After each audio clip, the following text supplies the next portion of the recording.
companies and children to keep them off social media apps. Leaders from the UK, Denmark, Greece and France have all suggested tighter controls could be coming soon.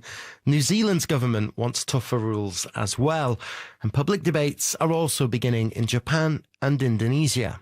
Politicians at national level don't want to be seen as just crossing their arms and watching and doing nothing. It's always the case with this kind of topics. You might already have laws in place, but politicians feel like they need to act. And so the easy answer is to suggest another legislation or something else that they can do and to show they're not doing nothing. Let's return to our question. Will Australia's social media ban set a global trend? Almost definitely. Any potential success that comes from Australia's landmark legislation will no doubt be highlighted by politicians around the world who want to go tougher on tech companies. But crucially, will the plan work? The Australian Prime Minister himself has acknowledged that having an age restriction on alcohol doesn't prevent underage drinking. With this policy, there are concerns over what dark corners of the internet teens may end up in if they're shut out from where the rest of society communicates. Our expert witnesses have shown that behind this policy is a deeper question. Should governments be trying to keep children off social media or make the digital world fit for them instead?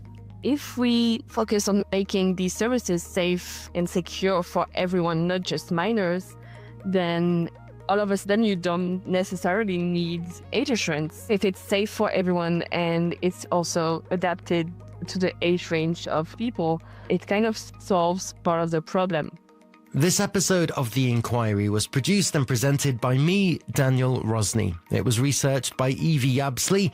The editor was Tom Bigwood. That was The Inquiry from the BBC. I'm Saroja Coelho here on CBC.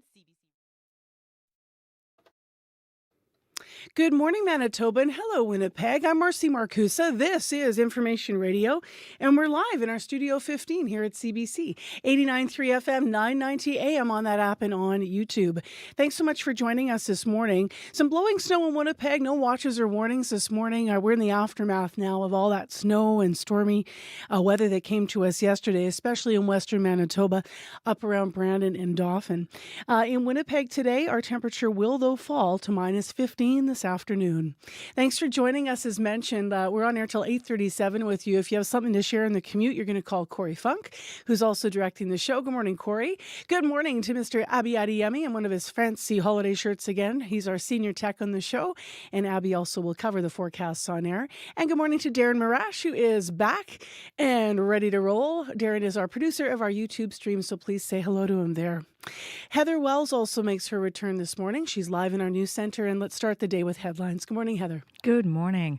Well, the province's second attempt to establish a supervised consumption site is meeting resistance. Several dozen people were at a community consultation at Siloam Mission last night, just 2 blocks from the new proposed site at 366 Henry.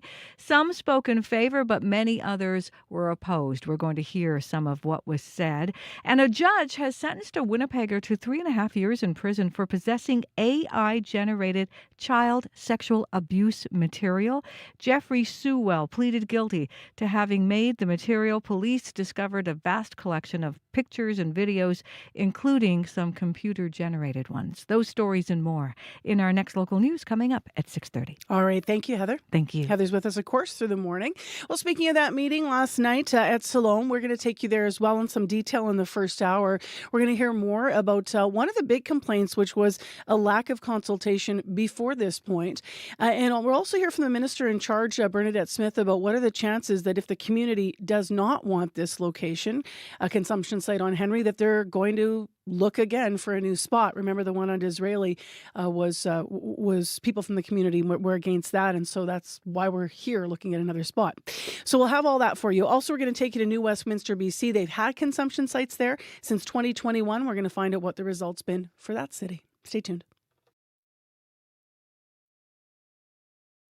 A on Q. I'm Talia Schlanger in for Tom Power. Over the last 6 decades, Bill Bissett has authored more than 70 books of poetry. He'll tell you about his early days falling in love with poetry and why he rejects conventional spelling and punctuation in his work. So it was to make conversational speech part of creative writing.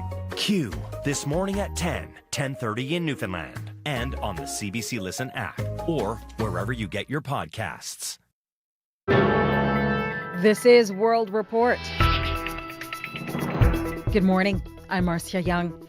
We are watching the Bank of Canada this morning. The central bank is expected to announce its final interest rate decision of the year. The key lending rate was lowered to 2.25% in October, but the Bank of Canada warned that it had reached the limit of what monetary policy can do to help the economy. Many economists are expecting the bank to hold the current rate. The CBC's senior business correspondent Peter Armstrong has more. In normal circumstances, this would probably be an easy decision for the Bank of Canada. The economy is weak, unemployment is high, companies are still adjusting to a major shock. Normally, the bank would cut interest rates and help nudge the economy back into a recovery. But Bank of Canada Governor Tiff Macklem says these are not normal times, and that means changes to interest rates can only do so much. It can't target the hard-hit sectors, aluminum, steel, autos. It can't help companies find new markets. It can't help companies reconfigure their supply chains. And though the economy is weak, it's still doing better than many had expected. GDP expanded, if only slightly, in July, August, and September. And Randall Bartlett, Deputy Chief Economist at Desjardins Economics, says the unemployment rate has come down off its peak. There are a lot of things that point to an economy which is weak, but not falling off a cliff, and is in a situation where it's kind of just grinding sideways as, we go into 2026. And while not falling off a cliff and grinding sideways are not exactly how you'd like to describe an economy, the fact that things aren't getting markedly worse does give the Bank of Canada just enough wiggle room to remain on the sidelines and see how the next few months unfold. Peter Armstrong, CBC News, Toronto.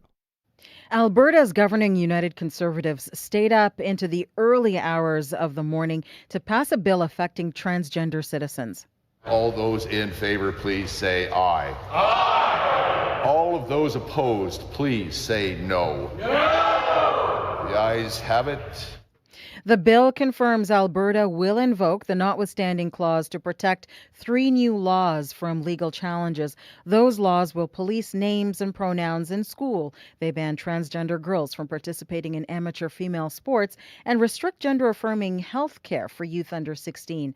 NDP MLA Janice Irwin opposed the bill in the legislature.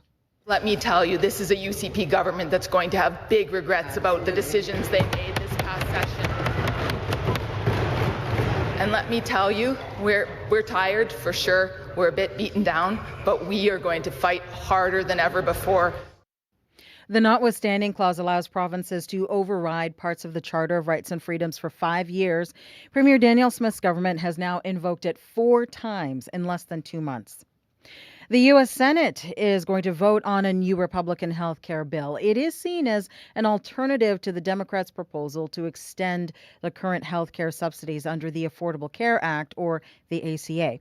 Those subsidies are going to expire at the end of the year. The CBC's Willie Lowry joins me now from Washington. And Willie, what is in this plan?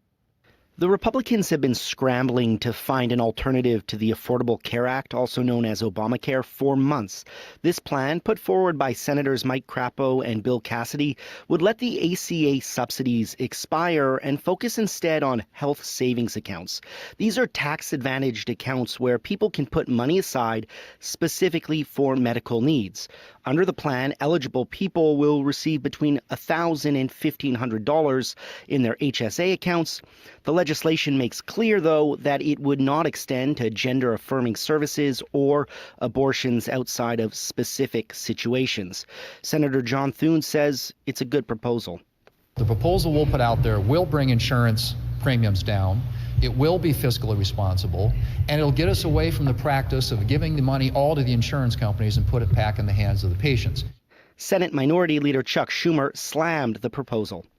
We're always willing to sit down and negotiate with someone who will lower costs. Their bill was absolutely not lower costs. Democrats are calling for the Affordable Care Act subsidies to be extended for 3 years. What are the chances this bill will pass?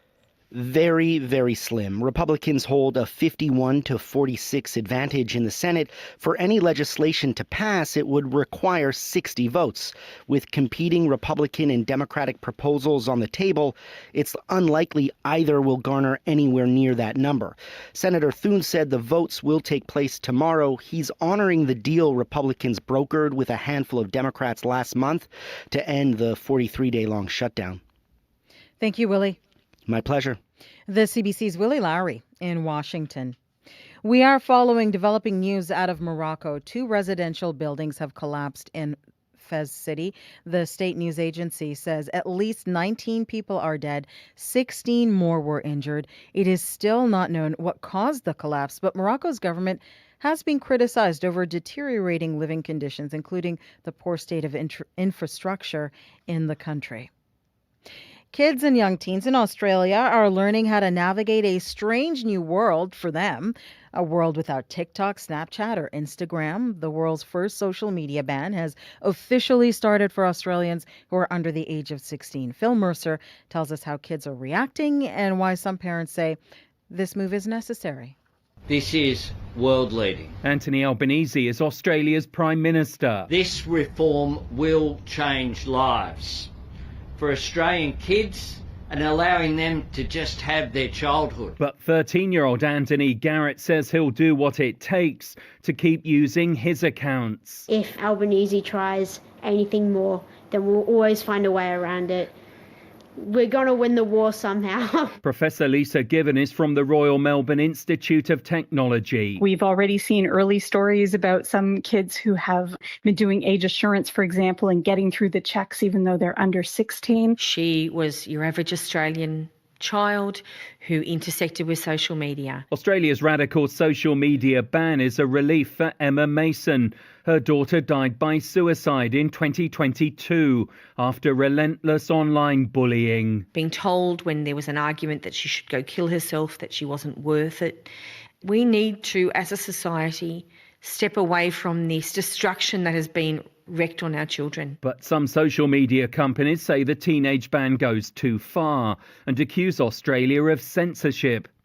10 platforms, including TikTok and Snapchat, are included, but the government warns it will target other social media sites in the future. Phil Mercer for CBC News, Sydney. Robert Munch is calling it his last hurrah. The beloved author sat down for an exclusive interview with CBC chief correspondent Adrian Arsenault, his first since revealing he's been approved for medical assistance in dying. Munch lives with dementia and Parkinson's disease, and as Adrian Arsenault tells us, he has a parting gift for his fans that could yield stories for generations to come.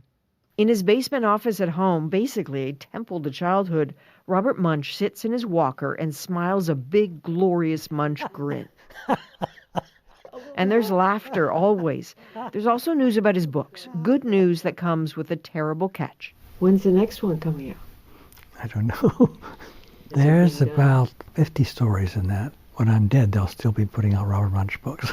His publisher confirms the man behind Love You Forever, Mortimer, and dozens more may indeed have one book a year released after he dies. Munch has dementia, Parkinson's disease, and has been approved for medical assistance in dying. I tell people I'm fine. I'm not fine. What does not fine really mean for you? Well, I fall down. I forget words. I can't open anything. There's all these little things that you take for granted, you know. Living, he does not take for granted, soaks in every moment he can with his wife Anne and kids, and understands that his fans may be worried about him. To them, he says, "Don't worry, I'll be okay." His departure, as it were, is not imminent, but this, he suggests, is his last interview. This is really my last hurrah. Robert Munch now is busy caring for his treasured stories. His archives will go to the public library near his home in Guelph. The stories, the kids, have carried him for decades, and he's hanging on to them as long as he can.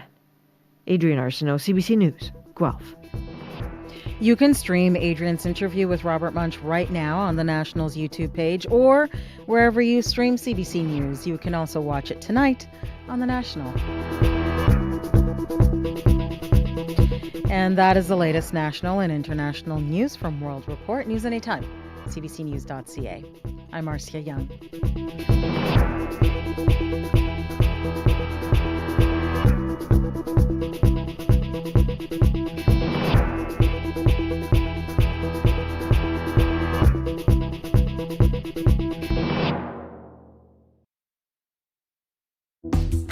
Well, hello, everyone, and good morning. I'm Marcy Marcusa. We are live in downtown Winnipeg, and you're on CBC Manitoba's Information Radio. This is the morning show on 89.3 FM, 990 AM on the app and YouTube. Well, last night, a few dozen people showed up in Point Douglas to hear about the new proposed supervised consumption site at 366 Henry. They were at Salome Mission for a public meeting. The minister in charge was there. The opposition was represented. So were people from the neighborhood. We'll hear more about what happened and why one of the contentious issues still remains the lack of consultation that some people say has happened up to this point. So we're going to hear more of that just before 7 o'clock. CBC's Felicia Adam was there. Also, in this hour of the program, you just heard leading World Report, the central bank will make its last call on interest rates this year today, and what a year. We have an economist to start the show about the Bank of Canada's 2025 and a look ahead at your finances in 2026. So that's all still ahead. Right now, let's go to Heather Welsh. She's here with other headlines at 11 minutes past 6. Good morning. Good morning. Well, a grieving father says telecom companies should be telling provinces about 911 outages immediately. Raymond Switzer is responding to a new requirement from Canada's telecommunications regulator. He says requiring phone companies to tell governments about outages within 2 hours isn't good enough, and a shorter timeline is needed to save lives. His son died in March after family and friends made more than 20 calls to 911. Manitoba's trucking industry is stalling under pressure from tariffs and a sluggish economy. That's according to Manitoba Trucking Association's Aaron Deliniak. He says it's painful and there's not a lot of profit. In fact, he says companies are losing money. We'll hear more in our next local news coming up at 6:30. All right. Thanks, Heather. Welcome back. Let's get into what's going on in the weather forecast. But first, we have to nod to Abby's shirt. In December, this is going to happen a lot because Abby always likes to come and bring the festive. This is good, though, brother. Look at this. This looks like a... Vintage. Yeah, it's totally like got that vintage 1950s I'm going to bowl vibe with the stripes of the red and the cream. And then it actually... Does it say Merry Christmas or what's on that? What does it say? Christmas greetings. Very nice. It's just one of those feelings, you know, it's snowy outside, it's cold outside, but I can still get out and go bowl. Bring the joy. Yeah, bring the joy. Yeah, you can. Do you get reactions to your shirts beyond what I bet people must smile at you all the Yes, time. I do. When I walk into a gas station, they go, "Oh, you just made me smile." Yeah, and I'm I like, love yeah. that. All right, let's get into what is the day post-storm here. What's the weather like today? Yeah, post-storm, we're still having like leftovers of the snow from yesterday, so it's going to be more like a blustery one across the southern part of the province. We'll be having those snows whip around this morning in a lot of regions, so your commute might be a bit tricky. You might be fishtailing here and there. Winnipeg right now, -10, -11, depending on where you are. We have light blowing snow in the city. This should taper off near noon, and then we'll see a mix of sun and clouds break through this afternoon. But just be warned, it's going to get colder because we won't be getting warmer. Temperatures just going to push down near -15 today, and that's where most of the regions down south will stay between -14s and -17s. While up north, we're still dealing with those extreme wind chills around Churchill at -35 this morning. All right, thanks, Abby. Thank you. Corey Funk, you are not dressed to bowl, but you were dressed for warmth. Did you? Yes. Did you run in today? I did run in today, Yep. and actually, interestingly, I saw 2 cars being towed on the did way you? in this morning. So as you can imagine, I know that residential parking ban has been in effect, but now that the snow is really here, they're really enforcing it. You can tell. So they were clearing a few cars away so that those snow plows can come through. That was on Westminster this morning. So just heads up if you are thinking right now, oh, shoot, you're inside me with a cozy cup of coffee. I'm like, oh, yeah, I forgot to move my car out back. You should probably maybe quickly go run and do that real quick. I've done the thing where you're in your pajamas and you have to pop your boots on to go quickly move it. You see the plows coming. Oh no. Other than that, though, as you can imagine, it's the highways, the streets this morning. They're gonna be slick. They're gonna be slippery. Might be poor visibility. I'm looking particularly in western Manitoba still this morning as that wind is whipping that snow all around. Give me a call to tell me what you're seeing out there. If you want to let people know what the conditions are like, I'd be happy to help you out with that. That number, you can give me a call on the CBC commuter line 204-788-3093.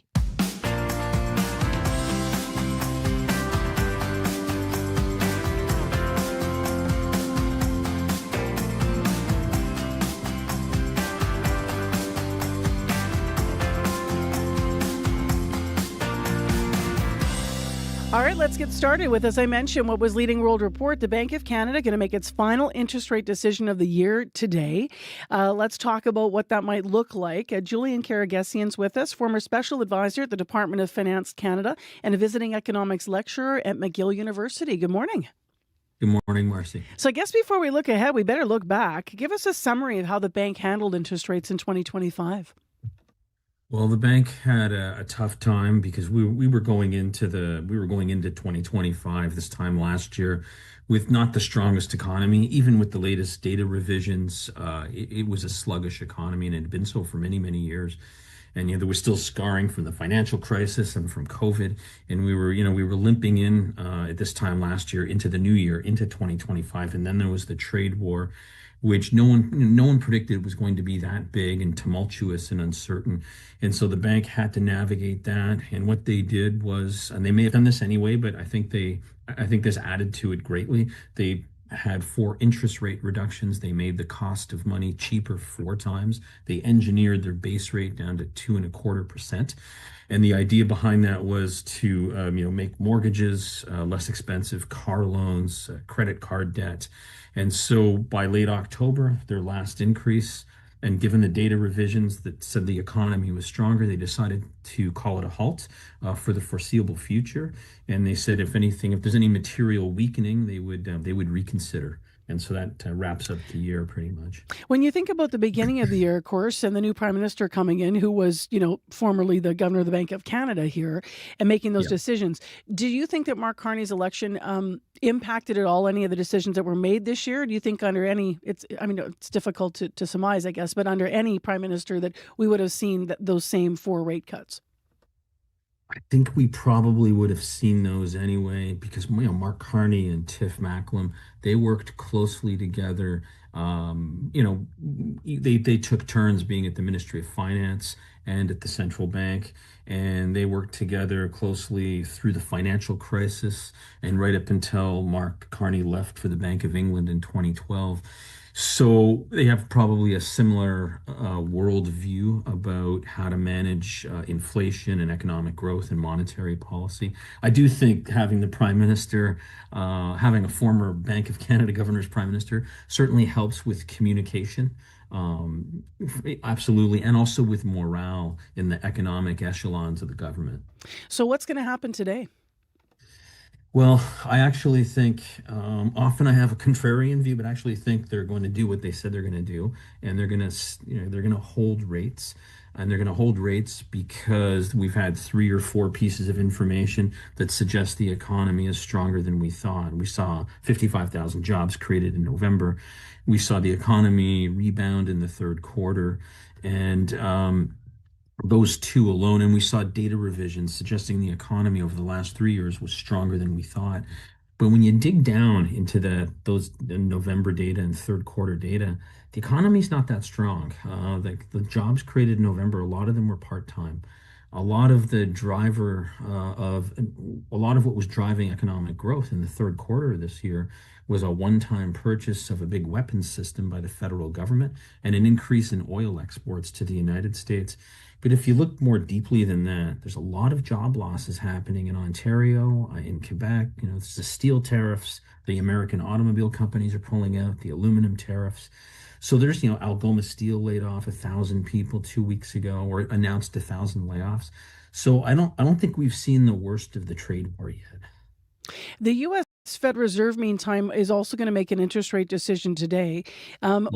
Their central bank's trajectory compared to Canada's in the past year has been, how does it compare? Well, they've followed a different trajectory, as you suggest, and they've reduced interest rates significantly less than Canada. Inflation's been higher, and Jerome Powell has been quite hawkish on inflation. And so, but now there's economic weakness in the United States because, in large part, because of the trade war and the contraction of exports, of U.S. exports. And so now there's intensifying pressure from the Trump administration to get those interest rates down, make the cost of borrowing cheaper, especially a year out from midterm elections. The Trump administration wants that badly, and they're making it known. So the trajectory now could be for lower interest rates, but it will really depend on whether Jerome Powell, head of the Federal Reserve, decides to give in or stay the course, and what the data say going into the new year. We'll leave it there this morning, and we'll find out what happens later. Julian, thank you. Thank you for having me, Marcy. That's starting our show, and that's leading a lot of our national and international news today. It will be the fact that later today we're going to find out what the Bank of Canada is going to do with interest rates. It's the last decision of the year on this. As you heard, they fell 4 times this year. They were cut. Jillian Karagesian has been with us, former special advisor at the Department of Finance Canada and a visiting economics lecturer at McGill University. Something strange is happening in Canada. Kleenex is taking a powder. A certain peanut butter is skipping town. And why is the Colonel burying bland fries? Disappearing acts when popular brands are discontinued on Under the Influence with Terry O'Reilly. Thursday morning at 11:30, 3:30 p.m. in Newfoundland. And on demand on CBC Listen. Well, I don't know about you, but how long does it take when you pick up your phone in the morning, you start scrolling through your social feeds before you see someone trying to sell you something, especially at this time of year? The festive season is in full swing, and a lot of us are under pressure to finish shopping if you have a lot of people on your list and you're shopping. Tech companies and retailers have been rolling out AI shopping tools for the holidays. Now, they're hoping to make it easier for your gift buying experiences for consumers and grab a larger piece of the shopping pie for yourself. But as AI becomes increasingly a part of our everyday lives, the risks and benefits of the tech are being watched closely, and as I alluded to, felt every moment we're in our feeds. CBC's Melody Jacobson joined me yesterday to talk more about what she's found about AI and holiday shopping. Good morning, Marcy. So over the past few weeks, several tech companies, actually, from Google to OpenAI, there's Perplexity and Amazon, they've all launched new AI tools for holiday shopping. What are these tools and how do they work? Yeah, well, it's a range, but more apps and platforms are using generative AI to have these personalized shopping assistants. So that's either with text chatbots, voice assisted with Siri or Alexa, for example, or by using photos to help you search. And they're all using information that you've either explicitly or implicitly given to them. So ChatGPT is the most used AI platform, and it recently rolled out what it calls shopping research, where you can describe what you want and it will come back with a guide, and that's based upon what it knows about your preferences. And Google has AI summaries in its searches now and has additional features like the Try It On tool where you can see what you'd look like in an outfit. What are you hearing from shoppers about how they're using the technology? Well, I did a little informal research the other day. I went to Granville Street here in downtown Vancouver, and I was just chatting with people. I asked them if they were planning to use AI for shopping this holiday season. And most people said that they don't use AI, even though many of them are using platforms like Google or Amazon to search for gifts. But I did speak with someone who works in the tech space. His name is Chris Krug. He's the executive director of BC and AI Ecosystem Association. And he said that he sees these tools as a chance to peek behind the scenes and see what's really going on with the pricing. Retailers have been using AI for years to manipulate prices and set them so that they're optimal for these sales. So, using things like Perplexity tool or even the Amazon shopping tool, Rufus, both of these things allow you to see that this TV was $400 in September, then it went to $600 in October. Now it's on a Black Friday sale for $450. How aware are shoppers that they might be using some form of AI when they search online or use chatbots?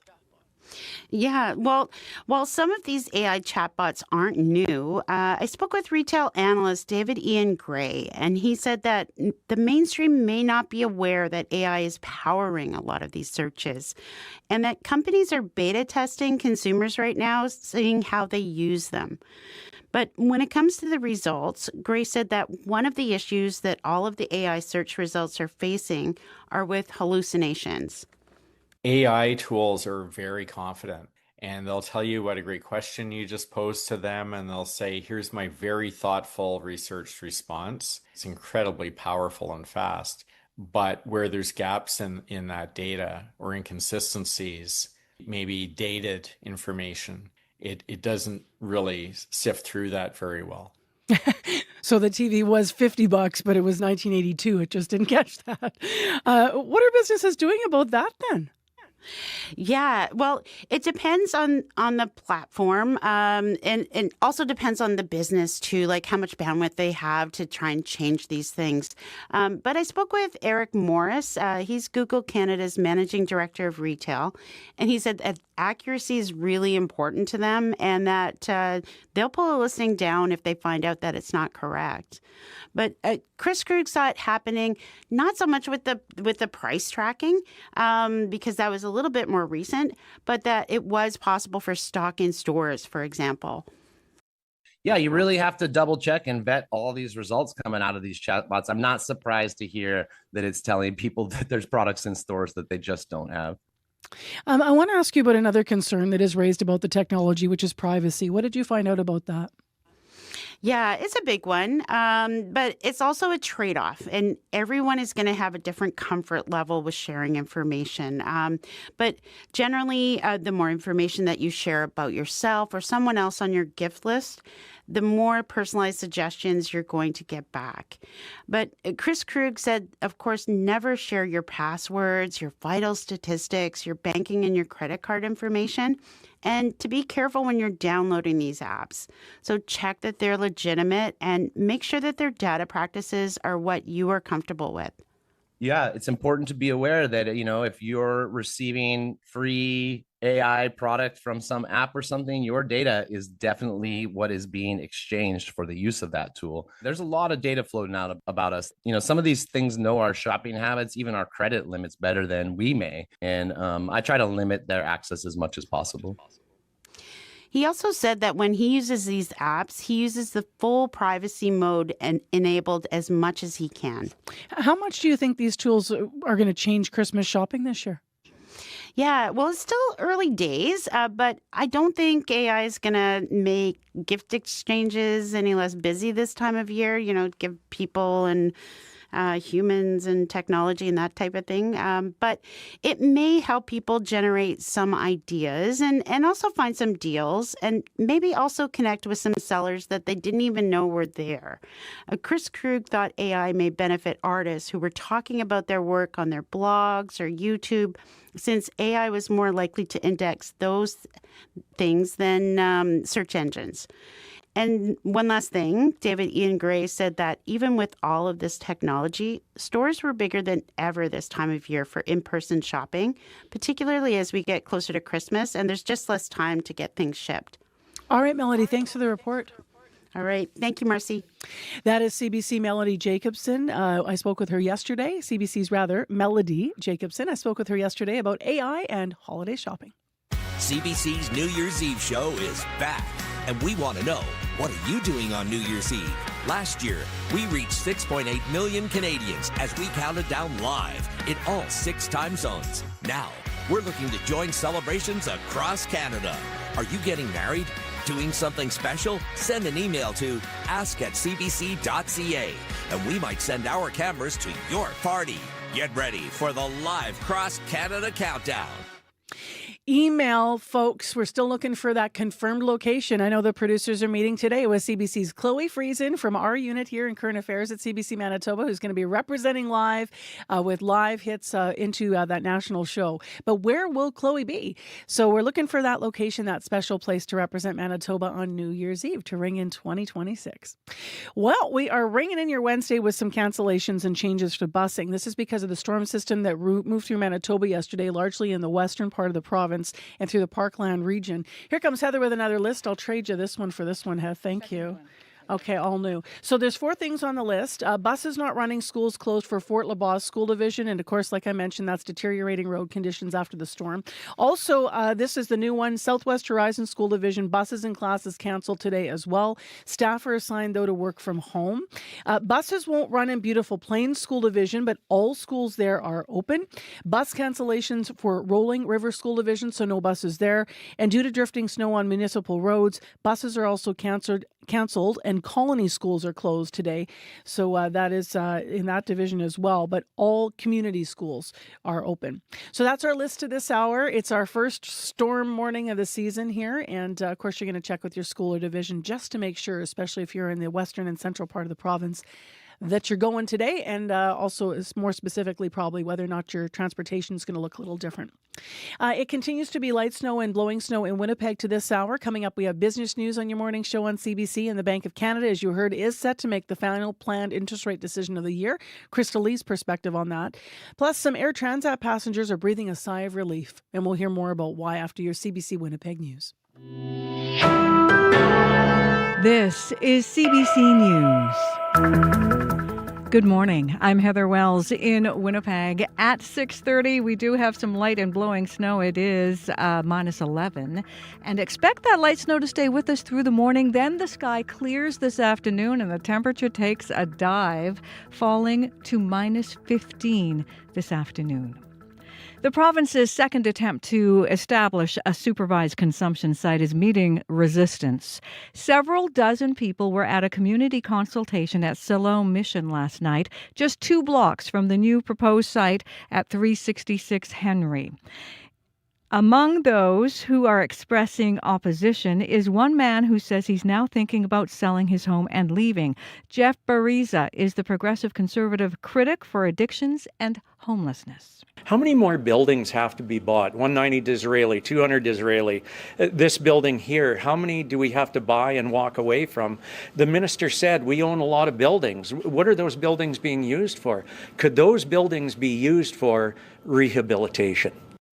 The next community consultation will be held tomorrow evening through Zoom. The Manitoba government says there is no time to waste when 911 service goes out.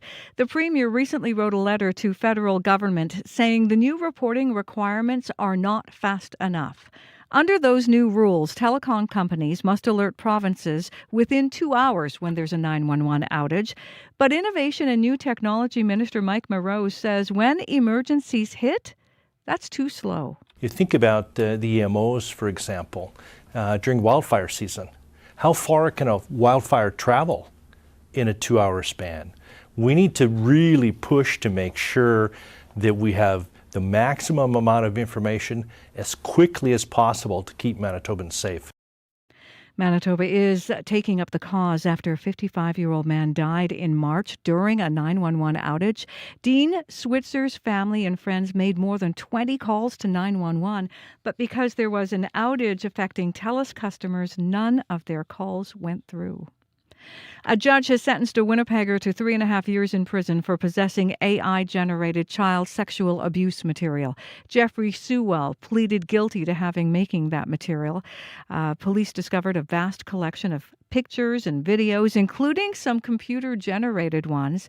Neil MacArthur is at the Centre for Professional and Applied Ethics at the University of Manitoba. We need to write laws that will protect and will govern this sort of material, because this is so new that this is new to lawmakers as well. So I think lawmakers need to act, and they need to resolve how this is going to be regulated. Sewell was arrested last year when border officers intercepted a childlike sex doll he was importing. Last year, Manitoba was short truck drivers. This year, it's a shortage of jobs. The Manitoba Trucking Association says tariffs from the province's 2 largest trading partners, the U.S. and China, have led to fewer shipments. Bill Rempel is with United Transportation Driver Training in Blumenort. He says uncertainty in the industry means trucking companies are sending him fewer drivers to train. In North America particularly, we're so integrated, and for so many years, we more or less saw ourselves as family, as close partners. When that's disruptive, disrupted like it has been the last 2 years. It just creates that uncertainty. Manitoba shipped $9.4 billion worth of agriculture freight internationally last year. 62% of that went to the U.S. and China. The Alberta legislature has approved a controversial bill overnight. Bill 9, Protecting Alberta's Children Statutes Amendment Act 2025, is now read a third time. Premier Danielle Smith's United Conservative Party passing a bill limiting the rights of transgender people, using the notwithstanding clause of the Canadian Constitution to shield a law that regulates names and pronouns in schools, bans transgender girls from taking part in amateur female sports, and restricts gender-affirming health care for youth under the age of 16. The Nobel Institute says Maria Corina Machado is safe and is expected at some point to be in Oslo, but she won't attend today's ceremony to accept her Nobel Peace Prize. The Venezuelan opposition leader is being celebrated for her fight for democratic rights, but she has been in hiding since January, and the Maduro government has said if Machado leaves Venezuela, she will be considered a fugitive. With her whereabouts unknown, her daughter is expected to attend today's Nobel ceremony to accept the award. Well, the Winnipeg Jets couldn't get on the board until the second period last night. Shifley scores! Mark Shifley on TSN with the first of 2 goals he would score last night. Still not enough to stop the Dallas Stars beating Winnipeg 4-3. It is now 7 straight games for the Jets without a power play goal, and Shifley says they've got to get one. That's an opportunity we need to get one, at least get some chances there. So it sucked we didn't. Next up, the Jets host the Bruins tomorrow night. You can find more Manitoba news coming up throughout the morning and also on our website, cbc.ca/Manitoba. All right. Thank you, Heather. Thank you. Well, while Heather was doing the news there, we did get an additional big closure for school and most specifically for transportation that's going to be affecting you around Brandon. Because of yesterday's storm, we have a lot of divisions that are affected by this. And so here's the list to this hour at 6:36 of those that have contacted CBC. Buses won't run and all schools are closed for Fort LaBosse School Division. Southwest Horizon School Division buses and classes are canceled as well. Staff are, though, assigned to work from home. Beautiful Plains School Division, schools are open, but buses are not running. Rolling River School Division, open, but buses are all canceled. And then also due to drifting snow on municipal roads, buses are canceled and colony schools are closed for today. All community schools are open. Let's go to the Brandon School Division now. This just in, no buses outside the city of Brandon. Spring Valley School is closed.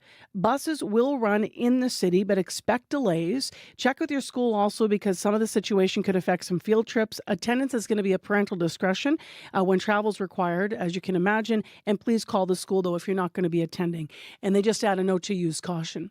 Now, this, of course, because of the storm system, as I mentioned, that brought snow yesterday. Today, we have a bit of a calmer forecast. Abby, what's going on today? Yeah, we just have to deal with the leftovers from yesterday. It's going to be a messy drive. Coming in this morning, some sliding at the red light, and you just need to know conditions are not going to be like you've been getting for the last few days if you're making your commute. And also for those pedestrians trying to cross, there are some spots that might be slippery if you get to that crosswalk. Even in Winnipeg. Even in Winnipeg here, for sure. and on the sidewalks. And of course, look out for black ice because I already have like 1, 2, 3 people already fall this year for me. Winnipeg right now we are at -10. 10, -11 at the Forks. Light snow blowing in the city. That should taper off by the noon period before the sun makes its appearance. You will feel some breezy conditions coming from the northwest today. Then the temperature will actually fall this afternoon near -15 with an overnight low close to -17. For the Pembina Valley region, Morden, Winkler, Alton, Morris, down to the U.S. border, we're also seeing 10 degrees, 11 degrees in that area. Down to Steinbach and Sprague, we're seeing -10s in that part of -10, -11, -12 in that part of the province. Light snow also blowing. That should end around noon before a mix of sun and clouds will take over. Your temperatures also falling close to -16.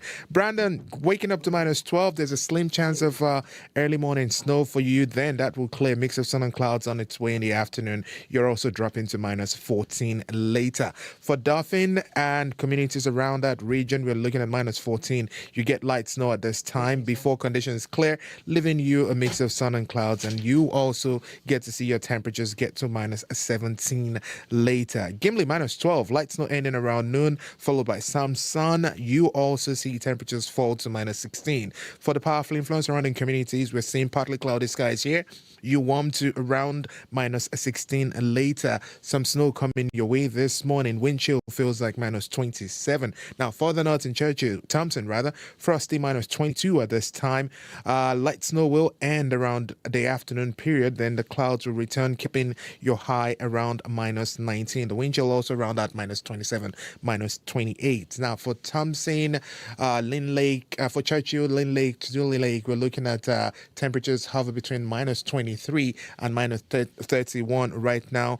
Churchill around minus 21, some drifting snow in that part of the province, and you see your temperatures stay around that minus 20, 21 today, though the wind chill up there feels like minus 37. Yeah, brisk after the storm. All right, thank you. You're welcome.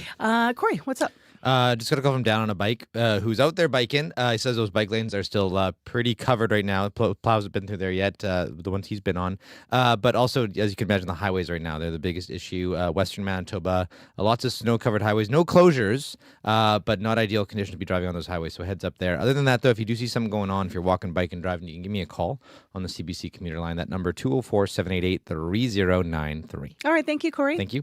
Chrisley Ramakan's with us live now via Zoom, and she joins us with our business news. Good morning. Hey, good morning, Marcy. So we just had a full interview about this, but obviously we need to get the business perspective on the Bank of Canada and today's final planned interest rate decision of the year. Yeah, and you know what? The central bank is expected to hold interest rates steady. Recent economic data suggests the economy has weathered U.S. tariffs better than expected. So the bank slashed rates 4 times this year, and the benchmark rate sits at 2.25% right now, which I'm sure lots of people who have variable mortgages or lines of credit know. They're watching this because, the interest rate decision affects that kind of thing. But, the story is different south of the border. The U.S. Federal Reserve is expected to cut rates this afternoon. Let's go to the Air Transat story. There's some relief here potentially, right, for some passengers. Yes, and that's because the airline has reached a tentative deal with its pilot union, which represents about 750 Air Transat pilots. So yeah, they narrowly avoided a strike on the cusp of the busy holiday travel season. The Montreal-based company is starting to ramp up flights now after canceling at least 18 trips scheduled for yesterday and today. And the precautionary move affected thousands of travelers, so there may be some frustrated customers out there still. Now, not a lot of details on this agreement yet, but the union says the contract delivers on better job security, pay increases, and a more flexible schedule for work-life balance. And pilots will vote on the deal in the coming days. And this showdown came at a particularly fraught time for the airline as it struggles to manage a large debt load, turn an annual profit for the first time since 2018, and fend off a coup attempt from an activist investor. And finally today, a study is shedding light on how young people are embracing AI. Yeah, so nearly a third of U.S. teenagers say they use AI chatbots daily, which is raising safety concerns about the mental health impacts of that.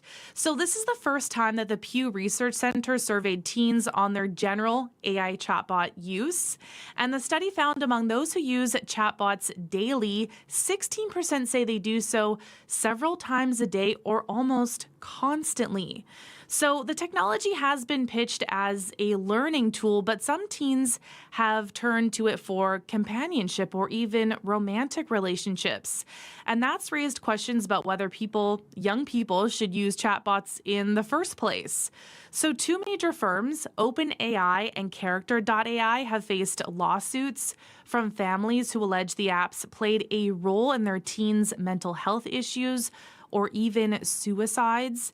And Meta has come under fire after reports of its AI chatbot engaging in sexual conversations with minors. Now, the companies say they are rolling out parental controls and age restrictions, but of course, the use of this technology can be hard to monitor and control. And, often young people, teens, know more about the technology than, their parents or guardians. That is the truth. All right. Thank you very much, Crystalie. Okay. Thanks, Marcy. That's our Business Report Live with Crystalie Ramlakan.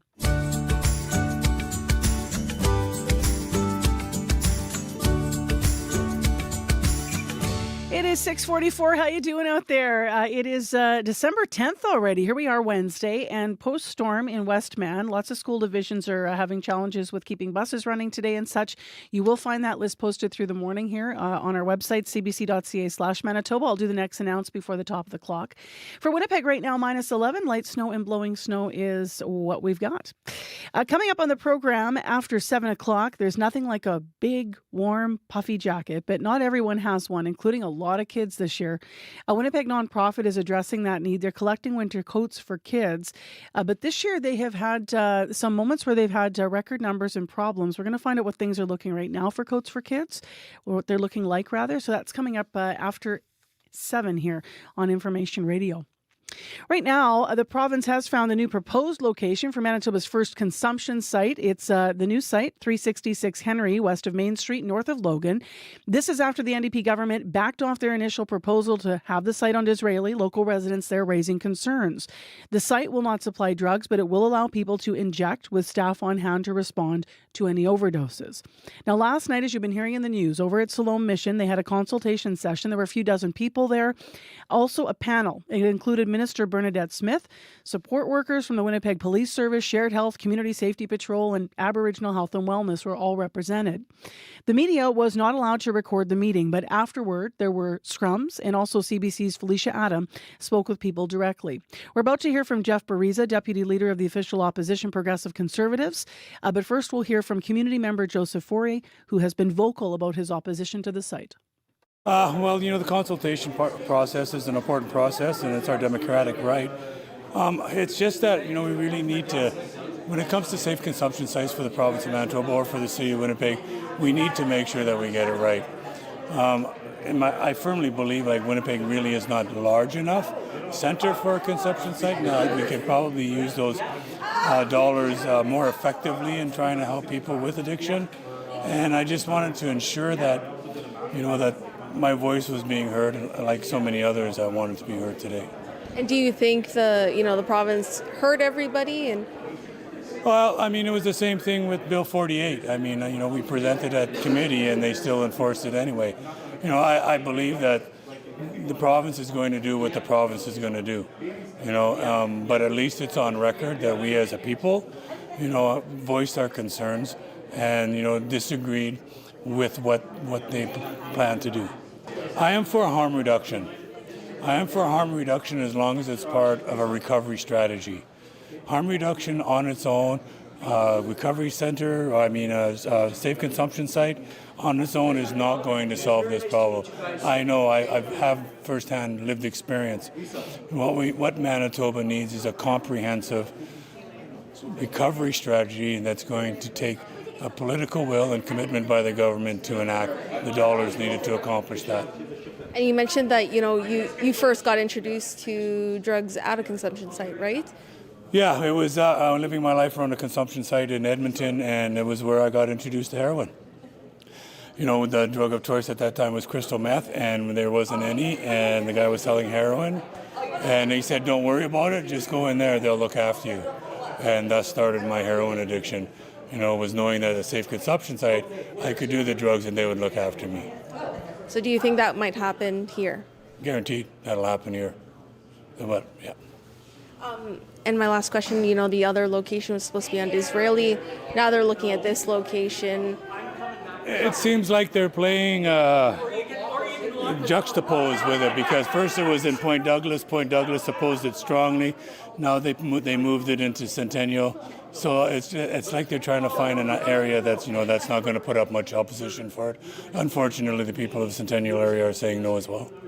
I think the first thing that I saw there, and I was sitting close to were the speakers, where it was the passion of the people of this neighborhood, were the tears rolling down their face. The stories that we heard from those people as well. I think this community overwhelmingly came out tonight and said, "Not in my backyard." And I think that was very clear. I think the questions that were asked, that were unanswered, and just the whole process that we're dealing with here tonight, if it wasn't for community activists, that I talked to one guy that put out over 600 flyers, most of the community wouldn't have known about that. And that's not fair. Do you think the community pushback should move it somewhere else? Should it not exist at all? I think one of the things that really come out here tonight was that the community deserves to know, and they deserve to know about where this is going to be, why it's going to be, when it's going to be. You know what? There wasn't a lot of questions that were answered here tonight at all, and I think the community deserves that. When we're talking about what I heard tonight too, was there wasn't enough talk, I don't believe, coming from the panel about what we're going to do to try and rehabilitate and help these people out. You know, there is a issue out there. We've got a drug crisis in Manitoba and Canada, and we need to do something about it. Is there a location that you perhaps think is better than this one? You know what? We've got some great locations. You know, we've got a great location with the Bruce Oak Centre, where people are going there and spending, I believe it's up to 16 weeks on recovery. We've got the facility out in St. Norbert, again, that is looking after people with addiction issues, from families that are there to men and women as well too. Again, that's what we need to look at. We need to look at, you know, the panel talk about a meth task force. If we don't change laws, then what's the sense of doing so? We need to change the law. We need to have stiffer penalties for the people that are selling meth, so that it is not just a revolving door for them to be getting out. And I think the people that were here tonight spoke highly about that. They need to be involved. The community needs to be involved. And let's be honest here, the community was not aware of what was going on here.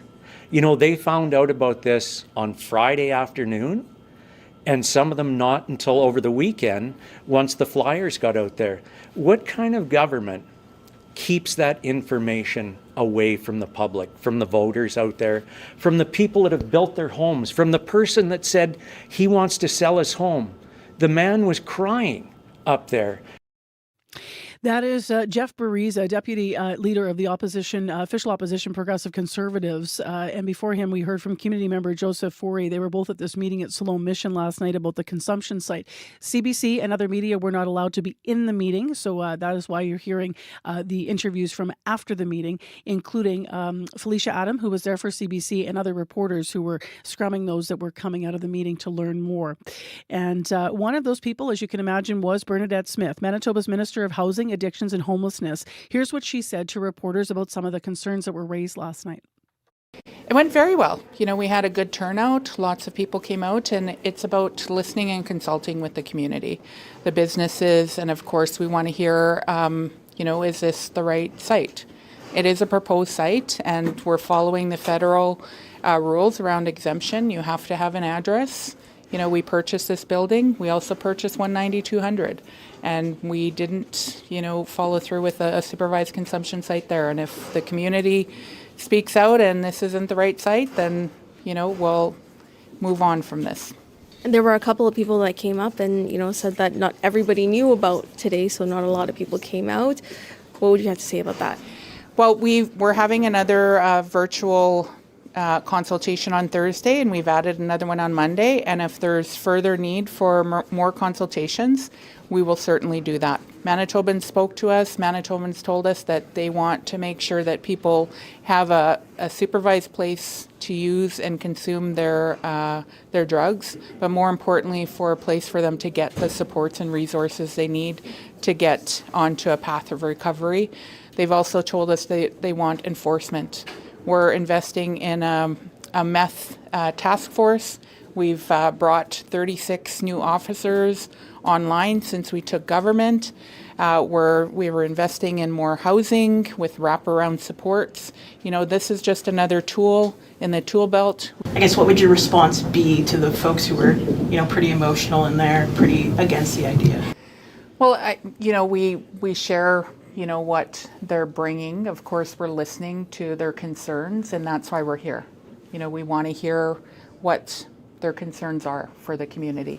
Safety and security is our number one priority, which is why we're working with the Winnipeg Police, which is why we're working with Downtown Community Partnership, and which is why we've chosen to partner with Aboriginal Health and Wellness Centre. They have 30 years of experience of working with community, and they've led people through their RAM clinic onto a path of recovery. And I wanted to ask, and there you mentioned as a panel as a whole quite a few times that this is not going to be equivalent to what happened in Vancouver or what other safe consumption sites have been like. And he's quite clearly said that this is going to be a different safe consumption site compared to them. This is a Manitoba-made model. Can you elaborate on how is this going to be different? Yeah, this is going to be a made in Manitoba model because we're going to have primary health care there and we're going to have social services. We're also working with Downtown Community Safety Partnerships. We're going to have wellness workers that are going to support and meet people where they're at. It's also an Indigenous-led model, so it's supporting, building relationships, helping people realize that they don't have to be in their substances, that they have people who believe in them, that there is hope. And that there are people that have made it through this and that have, come out on the other side that are doing well, and that there's people that are going to walk beside them. Safety and security is our number one priority. We want to make sure that, businesses are, well serviced. Policing, said that they are committed to making sure that they will have a good response time if there is a need for that.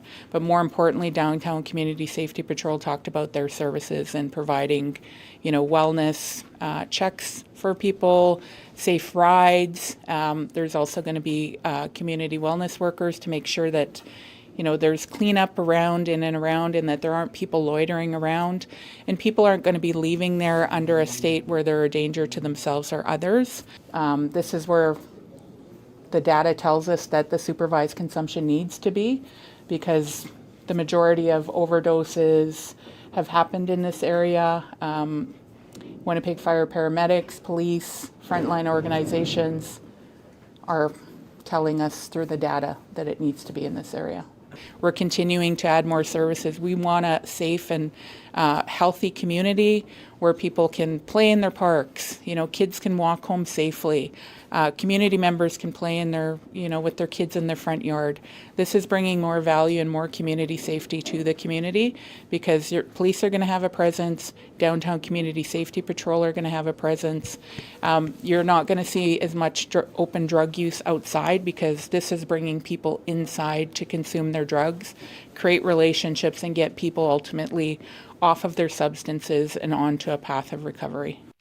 Bernadette Smith there speaking last night after the open house at Siloam Mission, a consultation session with a panel informing people in the neighborhood about the proposed site of Winnipeg's supervised consumption site on Henry Avenue, which is nearby. Smith is the Minister of Housing, Addictions and Homelessness, speaking to reporters there after last night's meeting, including CBC's Felicia Adam. Now, a virtual meeting to further discuss this is scheduled tomorrow via Zoom. The information about that meeting can be found on the province's website. Last night, as we heard, there were a few dozen people there. Most spoke against this. There were some in support. We continue to dig into what these look like in other cities. So coming up, we're going to look at the mayor of New Westminster, BC. An overdose prevention site's been operating there since 2021.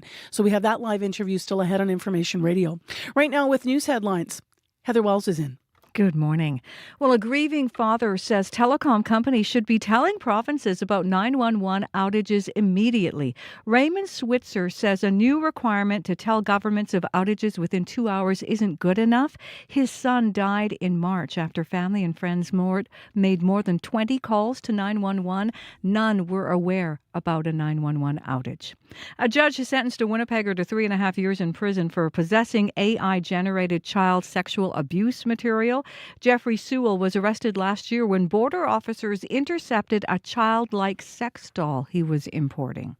I'll be back with more Manitoba news coming up at 7:30. All right, thanks, Heather. Thank you. Still ahead, we're going to hear more about Coats for Kids and some of the need that they have this year in our community. Plus, as I mentioned, more on consumption sites. It is at -11 in Winnipeg, light snow and blowing snow. Our temperature today will fall to -15. Traffic, if you need us, 788-3093. The big issue is after the storm in west and central Manitoba. We have issues with buses. Turtle Mountain School Division, no buses, no classes today. Fort LaBosse, so all schools are closed. Obviously, no buses running. Southwest Horizon buses classes canceled today. Staff working from home. Beautiful Plains Division, schools are open, but no buses. Rolling River, no buses. Also, buses canceled. Colony schools for today, as well. Community schools, though, are open. And in Brandon School Division, we have Spring Valley School closed and no buses rurally.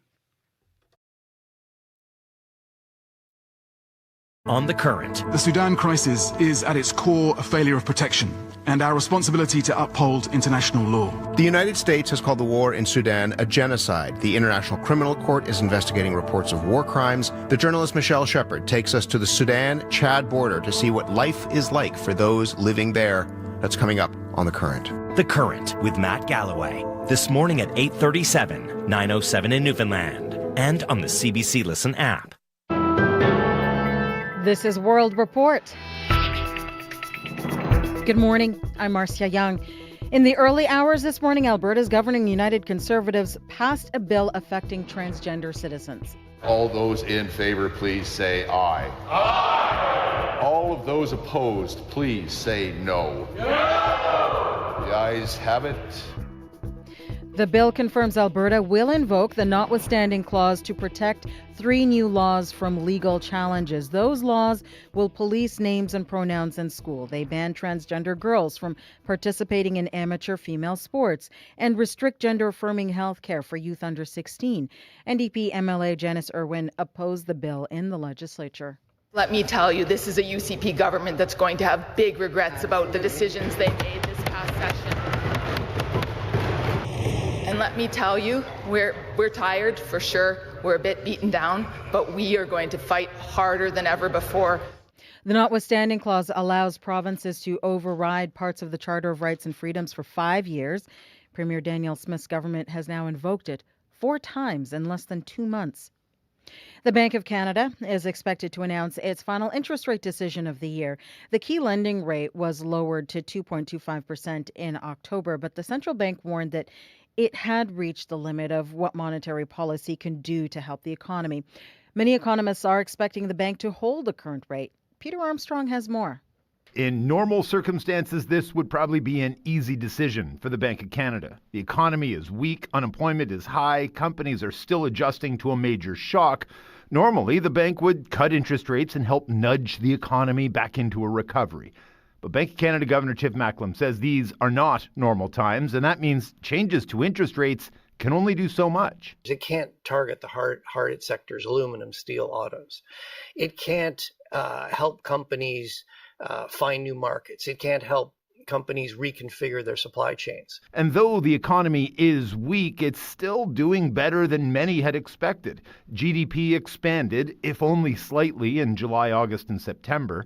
And Randall Bartlett, Deputy Chief Economist at Desjardins Economics, says the unemployment rate has come down off its peak. There are a lot of things that point to an economy which is weak, but not falling off a cliff, and is in a situation where it's kind of just grinding sideways as, we go into 2026. And while not falling off a cliff and grinding sideways are not exactly how you'd like to describe an economy, the fact that things aren't getting markedly worse does give the Bank of Canada just enough wiggle room to remain on the sidelines and see how the next few months unfold. Peter Armstrong, CBC News, Toronto. Canada needs a new ambassador to the United States. Kristen Hillman says she is retiring from the public service, and sources say a friend of the Prime Minister may be considered for the job. Let's bring in Janice McGregor from our Parliamentary Bureau. Janice, this is a big job to fill. Absolutely.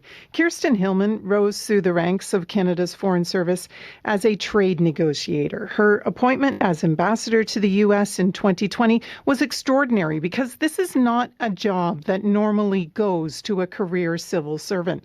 Her star rose when Stephen Harper's government named her the lead negotiator for the Trans-Pacific Partnership. Of course, Donald Trump's administration then pulled out of that deal, and Hillman served as a top deputy in D.C. during the subsequent do-over of the NAFTA, what Canadians now call CUSMA.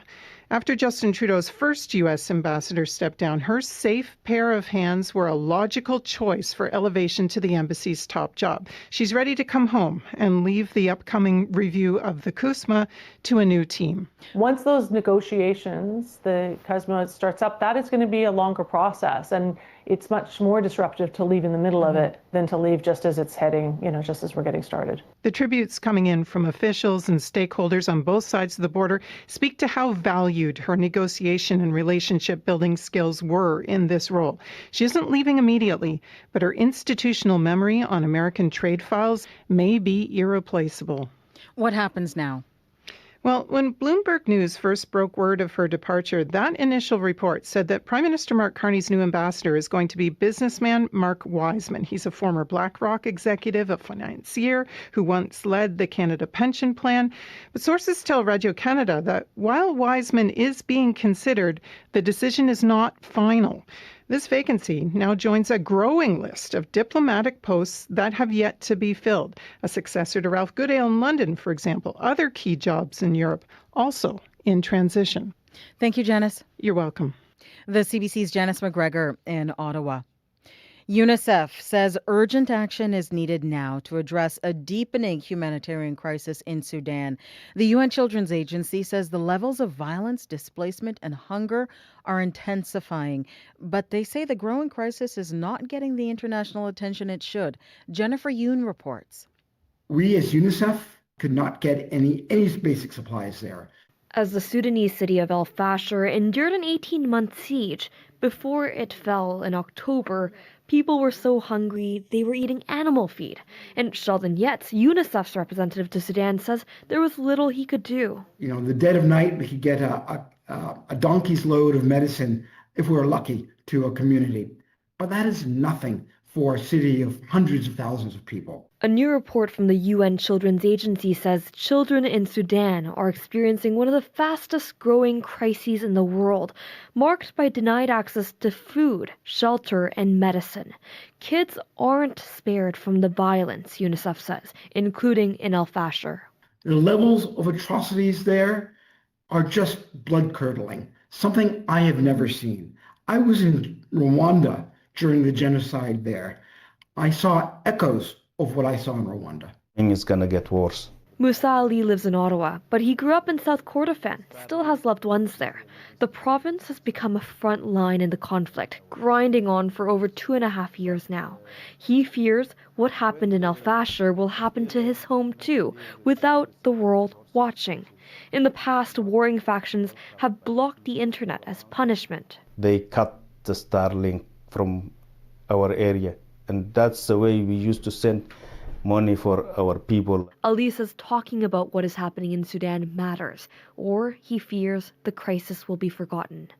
Jennifer Yoon, CBC News, Toronto.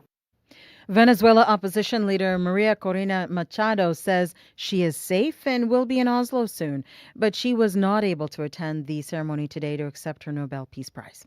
Thanks to you, the struggle of an entire people for truth, for freedom, for democracy and peace is today recognized around the world. Machado's daughter accepted the Nobel Prize on her behalf. The Venezuelan opposition leader is being recognized for her fight for democracy. She's been in hiding since January. The Maduro government has said if Machado left Venezuela, she would be considered a fugitive by the authorities. UNESCO says Italian cuisine is part of humanity's intangible cultural heritage. The UN body made the decision this morning at a meeting in New Delhi. But this special recognition is not about popular dishes like pasta or pizza. As Megan Williams reports, it is about Italians' special relationship with food.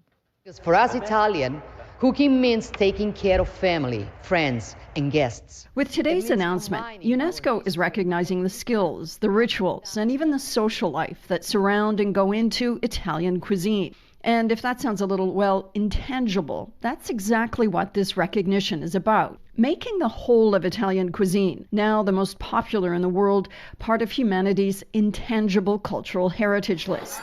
For example, picture those long, boisterous tables that stretch across Sunday lunches, where even as families get smaller, neighbors, relatives, and friends still sit elbow to elbow.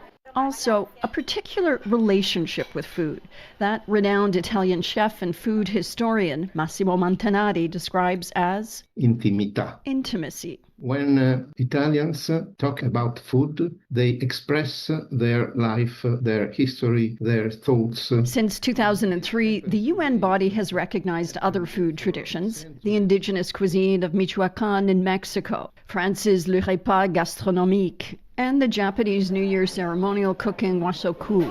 But today's inscription goes much further, recognizing the country's everyday know-how and conviviality that Italians bring to the table. While critics warn Montanari's push to get Italy on the list risks codifying a cuisine famed for its creativity, Montanari insists it's a triumph against narrow nationalist ideas about food.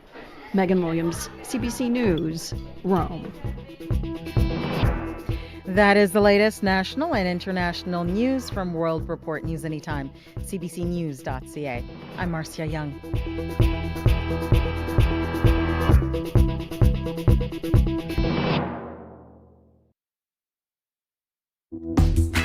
Good morning, Manitoba, and a challenging morning in West and Central Manitoba. If you're trying to get to school, I'll have a list of divisions that are not running buses and some that are closed today after the storm system moved through. Thanks for joining us on Information Radio. You're on 89.3 FM, 990 AM on the app and on YouTube on CBC. This hour on the program, we're going to be talking about the need for coats for kids this year in Winnipeg, so stay tuned for that. Also this hour on the program on our medical column, you often hear this about our community. Winnipeg, it's a dry cold. You hear that about our winters all the time, but what does that do to our skin? That's actually today's medical column. So Dr. Raj Bhardwaj will join us at 7:40. And then we're going to hear more about what happened last night. Community consultations began in the proposed location of the Supervised consumption site in Winnipeg. We're going to, though, take you to Westminster, BC today. We're going to learn from that city. They have a consumption site that opened there in 2021. So they had some people with similar concerns to what we're hearing here in Winnipeg. We're going to find out how all of that shook out, as it will, and what that looks like today. So that's coming up just before 8 o'clock. As we continue to look at this issue. Stay with us.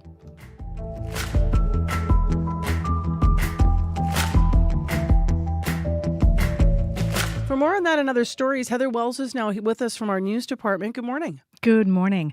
Well, the Manitoba government says there is no time to waste when 911 service goes out. The Premier recently wrote a letter to the federal government saying new reporting requirements aren't fast enough. Under new rules, telecom companies have to alert provinces within 2 hours. But Innovation and New Technology Minister Mike Moreau says when emergencies hit, 2 hours is too slow. Manitoba's trucking industry is stalling under pressure from tariffs and a sluggish economy. That's according to Manitoba Trucking Association's Aaron Deliniak. He says it's painful, and he says most companies are now losing money. According to logistics companies, for each truck on the road, 3 are now sitting idle. I'll be back with more Manitoba news coming up at 7:30. All right. Thank you, Heather. Thank you. Well, speaking of sitting idle, a lot of buses aren't going today. Here's the list of what we understand so far about school divisions affected by the storm and transportation. So Prairie Spirit School Division, all schools are closed. Turtle Mountain School Division canceling buses and classes today as well. Fort LaBosse School Division, buses not running, all schools closed. Southwest Horizon Division, buses and classes canceled, but staff are assigned working from home. Beautiful Plains School Division, schools are open, but buses are not running. Rolling River School Division, same thing. Everything's open, but bus cancellations there. I should have a small amendment there from Rolling River. Due to drifting on municipal roads, buses are still canceled. Colony schools closed for today, and all community schools are open. And finally, in the city of Brandon, there's no buses outside the city. Spring Valley School is closed. Buses will run in the city, but they're telling you to expect delays and also to check with the school about field trips in case situations around that are affected. Attendance at parental discretion if you have to travel, and call the school if they ask if you are not attending. So that's the list to this hour. Abby has the weather for today. Yeah, Marcy, we're looking at those blowing snow tapering off in the south, while the north is really locked into those dangerously cold air. We should definitely see people bundle up in the north. Winnipeg right now and surrounding communities, -11, lights blowing snow. That should taper off as we get closer to the noon period. Then it's going to give way to a mix of sun and clouds by the afternoon period. We'll see our temperatures actually fall to -15 this afternoon. We're not really going to be warming up much. With the wind chill factored in, it feels like -20. So prepare for that if you're making that transition from one bus to another. While across the southern part of the province, the Westman, the Parkland, the Interlake region, we're hovering between -10s and -14s at this time. We'll see a mix of sun and clouds. Up north, it's different. We're seeing -18s and -21s. With a wind chill, it actually feels like -36 in the Churchill region this morning. Takeaway, it's a messy stat down south. You should factor in braking speed for your driving conditions. Yeah, for sure. But Winnipeg right now, we are at -11. So Abby's introduced you effectively, talking about what's going on the roads. I agree with him, though. This morning I was sort of having trouble even on Portage finding the lanes. It's kind of just that first morning where we're like, okay. Yeah, exactly. It's right across southern Manitoba this morning, although really that concentration of snow was in the west. You're seeing poor highway conditions all the way from the Saskatchewan border there to the Ontario border there. So heads up if you are hitting the roads at all. It's going to take a little more time to stop than normal. I haven't heard of any major issues, though, because of that on the commuter line. All the highways are still open. They might be snow-covered or partly snow-covered. The plows are out and about in full force. No highway closures at all. But if you do see something going on, if you're walking, you're biking, you're driving, you see something, got a call from down on a bike. He says bike lanes, obviously at this point, aren't totally plowed yet. But if you do see something, give me a call. That number, 204-788-3093. Okay, can't resist this. The city right now has voting open for Name That Plow. They have 51 entries, and then they're also naming some of their grading machines. This is probably one of my favorites. This person, whoever put this in, by the way, as a suggestion for the city, has my sense of humor. They want to name one of the plows Greg, and it says the reason is Greg is the cranky old man snowplow who keeps the other snowplows in line, but with an unnecessary attitude. Every story needs a villain, the submitter writes. Classic Greg. Actually, I think it had a decent amount of votes, too, actually. People appreciated that. I love that. So funny. But then there's also I love this because it's very, very Winnipeg. If you go through the list on the city site, please do. They want you to vote. Some of these references you're not going to get unless you live here. Mark Shoveley, Scott Chillingham, Dancing Blade. Also, one of my personal favorites, just because I think it's smart. Oh, Grady Oliveira. Right? Yeah. Kevin Shovel Snow Off. That's really good. The owner of the Jets, the GM of the Jets. It's funny. Also, personal favorites. Did you mention Sled Penner? Oh. And Sled also, Penner. just no pun whatsoever, Cheryl Lashek. Oh. That's also one of the suggestions, too. You know what? Cheryl Lashek, if you don't know who she is, she's like Winnipeg famous, right? Her name was on all the elevators as an inspector. So I love that someone put in a name for a snowplow now. It's amazing. 7:16, you can vote in the city site. And of course, today, in all seriousness, watch for those plows, especially in the west.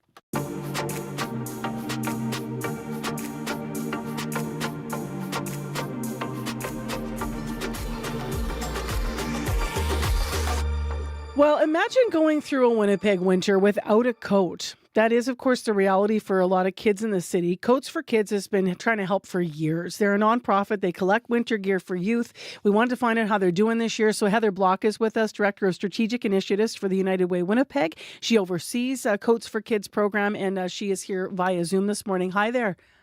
Good morning. So what can you tell us about the need in our community for warm coats and garments for kids this year? You know, every year the need is great, and this year it continues to be. In fact, we have so far received as many orders coming in as we were able to fill last year. So last year we distributed or responded to 1,300 orders, which was the equivalent of about a little more than 6,000 items. This year, we've already received 1,306 orders, and the orders are still coming in every day. And that is the equivalent of 9,000 items so far. So coats, boots, scarves, mitts, toques. As much as possible, we'd like to send the full set to kids. It matches anecdotally, but I think many of us have been hearing in our personal lives, including myself, from just even teachers and such, saying, we haven't seen this at our school before, like there's a lot of need. How many orders do you have yet to fill right now then? Where are you guys at? Well, we've filled just under 860, and I will say with those orders that we've filled, we haven't been able to give people everything they requested because we can only give out what we have in our warehouse there. Yeah, thanks for posting that picture. So we have 450 outstanding orders at this point. Okay. The pictures you're referring to, if you're watching, by the way, radio listeners, some people watch the show and listen on YouTube. So we have some images just of the order bins. If you have 450 outstanding orders, what kinds of things are you hoping might come in now to fill that and also to fulfill maybe, more wholly the orders that came already? Yeah. The biggest need is coats and boots, and in particular, around sizes 7 to 10 is our greatest need. And that is consistent over the years where the baby stuff we get, and if you have baby stuff, please donate it. But the biggest need is sizes 7 to 10. And I think what happens, and having had a kid, I saw this happen, that age, kids go through their clothes, right? So we can only take gently used winter wear. And so kids are going through their clothes and they're not always able to give away. So that does end up being our greatest point of need. Got it. So when you say we're thinking of sizes that would fit kids that are from 7 to 10 years old, for their feet and for their coats. And you said full packages. So gently used toques, mitts also included in that, right? Gently used toques, mitts. Yeah. We have a whole process when donations come in. We have a group of volunteers. They go through everything.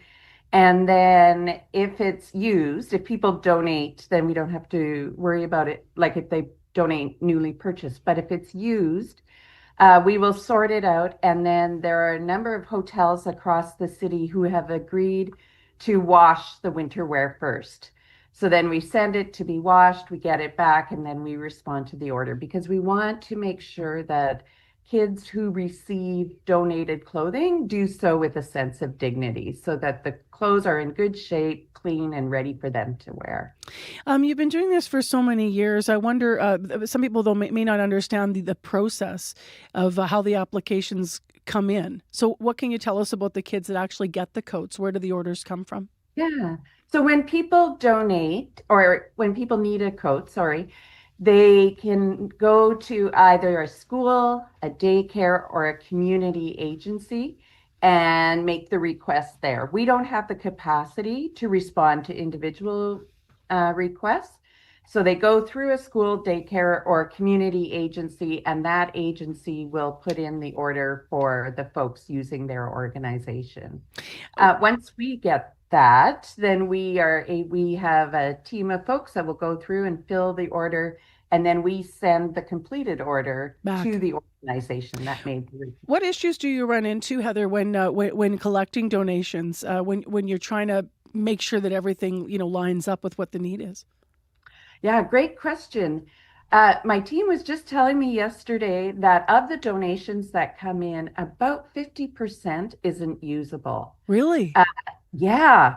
So people are sending, sometimes it's other clothing, but sometimes we'll go in there and there's flip-flops or CDs or books or snorkel gear. And we just can't use it and we don't have the systems to distribute it. And so that slows down the whole process between when we receive the items and we can actually get them out to families. So for sure, if people are collecting, please only send the winter wear. If you run a community or an organization coat drive, which would be fabulous, and you can register it with us, before you bring it, go through it and make sure that what you're sending is only what we can receive. Yeah. And that will help us get it out the door quicker. Take the flip-flops out of the box, folks. Exactly. Yeah. What happens when a kid doesn't have a coat? Just when you thinking about the issues here. Yeah. You know, sometimes when it's really cold, and I was listening to the northern weather report there, if the kid doesn't have a coat, the parent may not be able to send them to school, especially if it's a parent that doesn't have transportation. They're not going to make the kid walk in the cold without a coat. Or if they do get to school, then they may not be able to go out at recess because the school won't let them out if they're not dressed for the weather. And just dignity, right? Like feeling like you can participate fully with the other kids. That's part of development as well. All right, Winnipeg, there's a need here. Heather Block outlining what it is. Thank you very much for being with us. Thank you so much, Marcy. That's Heather Block. She's the Director of Strategic Initiatives for United Way Winnipeg. She overlooks Coats for Kids, the long-time running program. If your child needs a coat, contact school, daycare, or social service agency as mentioned. If you have gently used or coats or new coats or items, hats, toques, check with Coats for Kids website just to reiterate some of the information Heather passed along about how organizations can officially be involved. There's multiple drop-off locations as well all around our city. I'm Suresh Das. I've spent my career writing about the local favorites that make Canada's food scene truly unique. I bit into it chili. Woo! From vibrant street food to comforting traditional dishes. The most important ingredients in jollof rice, love. To innovative, personal twists. Butter chicken lasagna. Butter chicken lasagna. Yeah. That's what made it all happen. I believe every bite tells a story. Now, I want to share those stories with you. New series Locals Welcome with Suresh Das. Watch free on CBC Gem. So it's cold, your skin might be dry, and apparently you might be using your moisturizer incorrectly. Dr. Raj Bhardwaj this morning, actually on his medical column, is going to be talking about dry skin, what he wants to remind you to do, and also what sort of skin issues can pop up medically at this dry time of year. So that's coming up on our medical column with him at 7:40. Also, just a reminder to check our website, cbc.ca/Manitoba, before you're heading out, especially if you're looking for school closures and bus cancellations this morning in Westman and through the Parkland region. There is quite a list that has grown, and so we will have that full list on for you right after your CBC Winnipeg news. Also, I want to mention only the one that was added since we last announced this about 10 minutes ago, and it is that Garden Valley School Division schools are also closed today. So Garden Valley School Division schools are closed today as well. Right now, it is time for morning sports. Scott Reguera is on the line with us at 7:25 a.m. Good morning. Hey, Marcy. So let's start with hockey, where the Jets just continue to struggle. They do. Last night, a 4-3 loss to Dallas, so that's now 8 defeats in their past 10. Now, obviously, part of the problem here is Connor Hellebuck's injured and unavailable, but a lack of depth scoring plays into this as well. The Jets' top line of Kyle Connor, Mark Scheifele, and Gabriel Velarde has accounted for almost half of their goals of late. And to that end, Scott Arniel, the coach, split up the top trio in an effort to spread the scoring out. Velarde moved down to the second line, and he did help set up the final goal of the evening for the team. Here is Arniel. We're still going to need other people to step up. I really liked a lot of what happened tonight, but I still think there's more from other people. But at the end of the day, I can't knock the guys on the work ethic to compete. That was there, and I knew it was going to have to be. But we got to do that against Boston. It can't be just because it was Dallas and they're in our division. It has to be a constant from everybody, and that's what I'm going to try to harp on for the next couple of days here. As Arniel mentioned, the Jets host the Bruins next. That game goes tomorrow night. Let's stay with hockey. The Canadian women's team has one of its final warm-ups now for the Olympics tonight. Yeah, the penultimate contest in the rivalry series before the Canadians and Americans head to do battle in Italy. Things haven't gone well so far for Marie-Philippe Poulin and company. Canada's lost the first 2 games of the rivalry series by a combined score of 10-2. Cheryl Pounder, who's going to be part of CBC's Olympic broadcast team, was asked how concerned Canadian fans should be with this. I do see, there's holes there or areas that they need to improve on that they would certainly take away from it. But I don't look at it and go, okay, 10-2, it's over, right? Like it's not. I think when puck drops in Milan, you're talking about a clean slate, fresh start, because when you're in the pressure cooker like that, anything can happen. Yeah, one thing we can count on in Italy, Marcy, is drama. Canada and the U.S. have met in all but one Olympic final, and they've all been decided by 2 goals or fewer. Tonight's game in Edmonton, and so is the final tilt of this rivalry series. That will go on Saturday night. To soccer now, there are plenty of developments ahead of next summer's World Cup. Yes, so let's start with the positive. Triple change for Bayern. And what a welcome return as well. Number 19, Alphonso Davies. He's back. After close to 9 months spent recovering from a torn knee ligament, Alphonso Davies returned to the pitch yesterday. He only played a couple of minutes in Bayern Munich's Champions League win, but still great to see the most talented player Canada has flying down the left wing with plenty of time still before the biggest tournament of them all. And speaking of the World Cup, there are growing tensions, Marcy, around the June 26th match scheduled for Seattle. Local organizers had slated that game to celebrate Pride Fest, calling it a once-in-a-lifetime opportunity to showcase LGBTQ plus communities in the state of Washington. The FIFA draw has since determined it'll be Egypt facing Iran in that match, 2 Middle Eastern nations who target gays and lesbians. Egypt's soccer federation has already issued a statement to FIFA, which, quote-unquote, categorically rejects any activities related to the support of homosexuality during the match.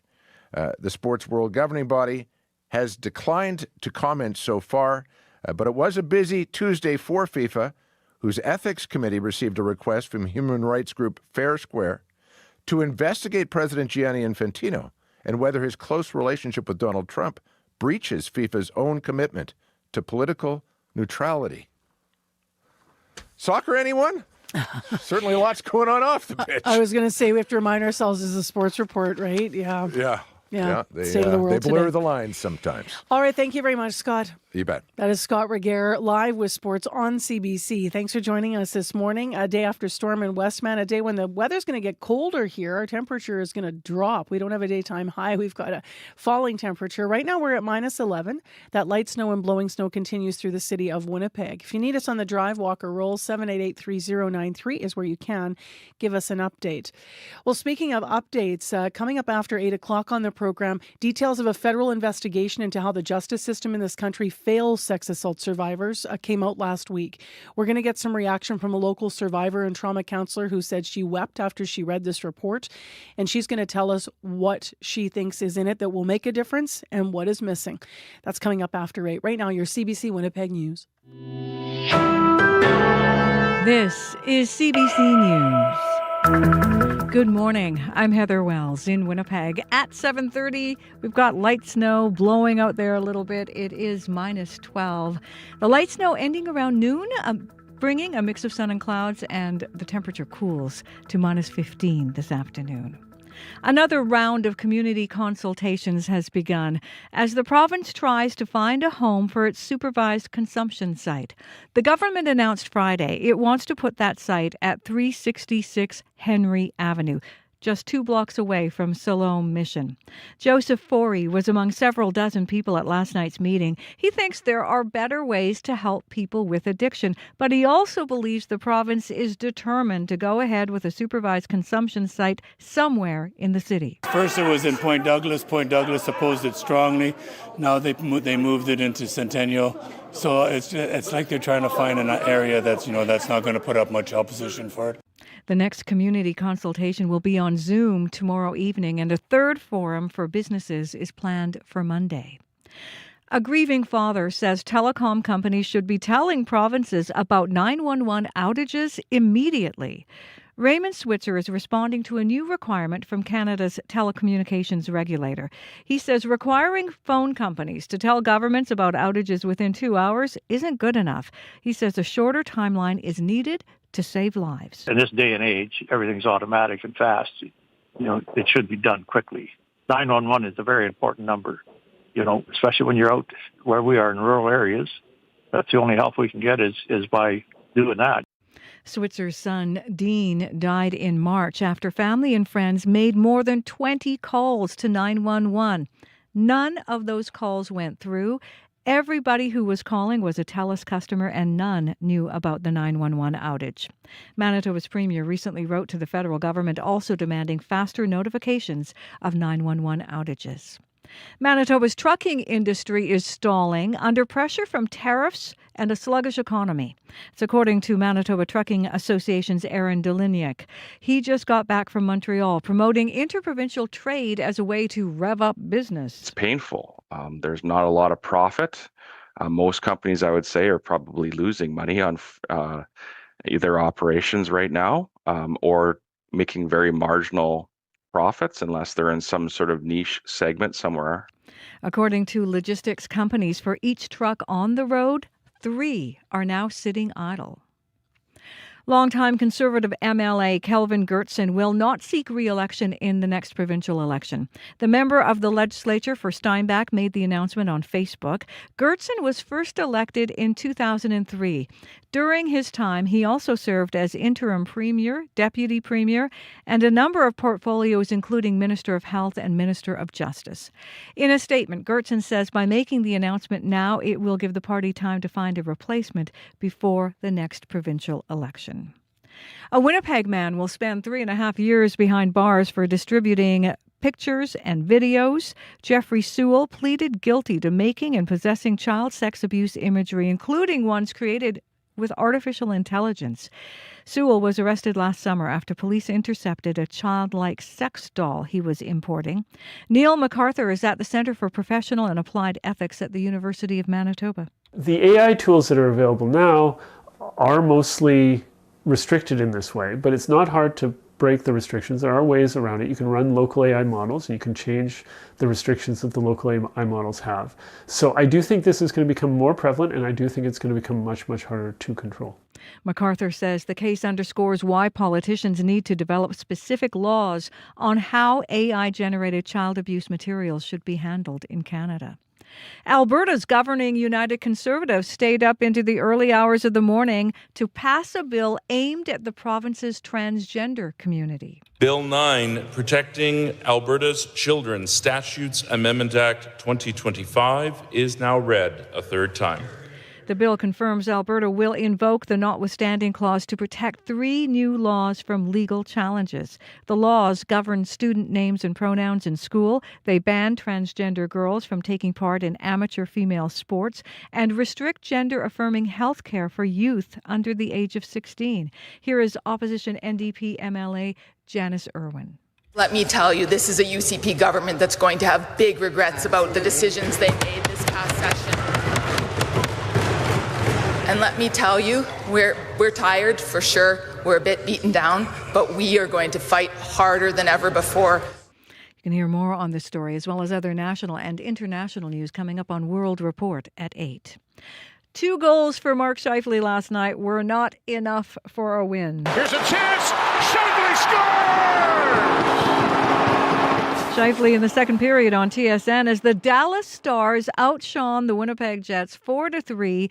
Jets head coach Scott Arniel says everyone on the team has got to start stepping up. Really liked a lot of what happened tonight, but I still think there's more from other people. We're a team. When we're 20 guys, everybody has to be pulling their weight.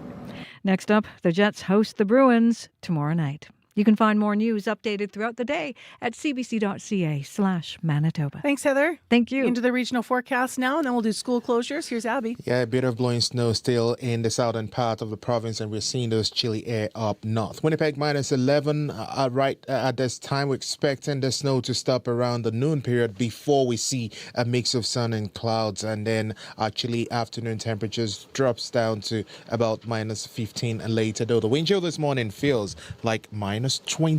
In the Pembina Valley region, Modern Winkle out to the Morris down to the U.S. border. We're looking at temperatures hover around -12s, -13s, and -14s at this time. Light snow also falling there. That should taper off around the noon period before conditions become clear later in the day. You see your temperatures drop to -16. Brandon, good morning. You are at -12. We have snow drifting in that part of the province. Once that tapers off, we'll see a mix of sun and clouds, and your highs would not be coming down. Rather, you're not going to be warming up much. You're going to see your temperatures get to minus 14 later, and then even the overnight chill around minus 25. Duffin at minus 16, cloudy at this time. You'd be chilly at minus 17 later. Gimli, good morning. Light snow falling, minus 13. Expecting a mix of sun and clouds. The Path, Flimflon, waking up to light snow around minus 18 to minus 21 at this time. That should stay with you all morning before it clears around the afternoon period. Then you see a mix of sun and clouds. Wind chill in that part of the province feels like minus 27. For Thompson, frosty minus 23 at this time. Periods of light expected to end in the afternoon, and then your temperature warms to about minus 19. And in Churchill, we're seeing that frigid minus 21 at this time. The snow whipping around. There's a good chance of snow for most of the day. It's going to remain extremely cold with a wind chill around minus 36 this morning. But for Winnipeg, we are at minus 11, and the commute this morning might be a bit tricky. Corey.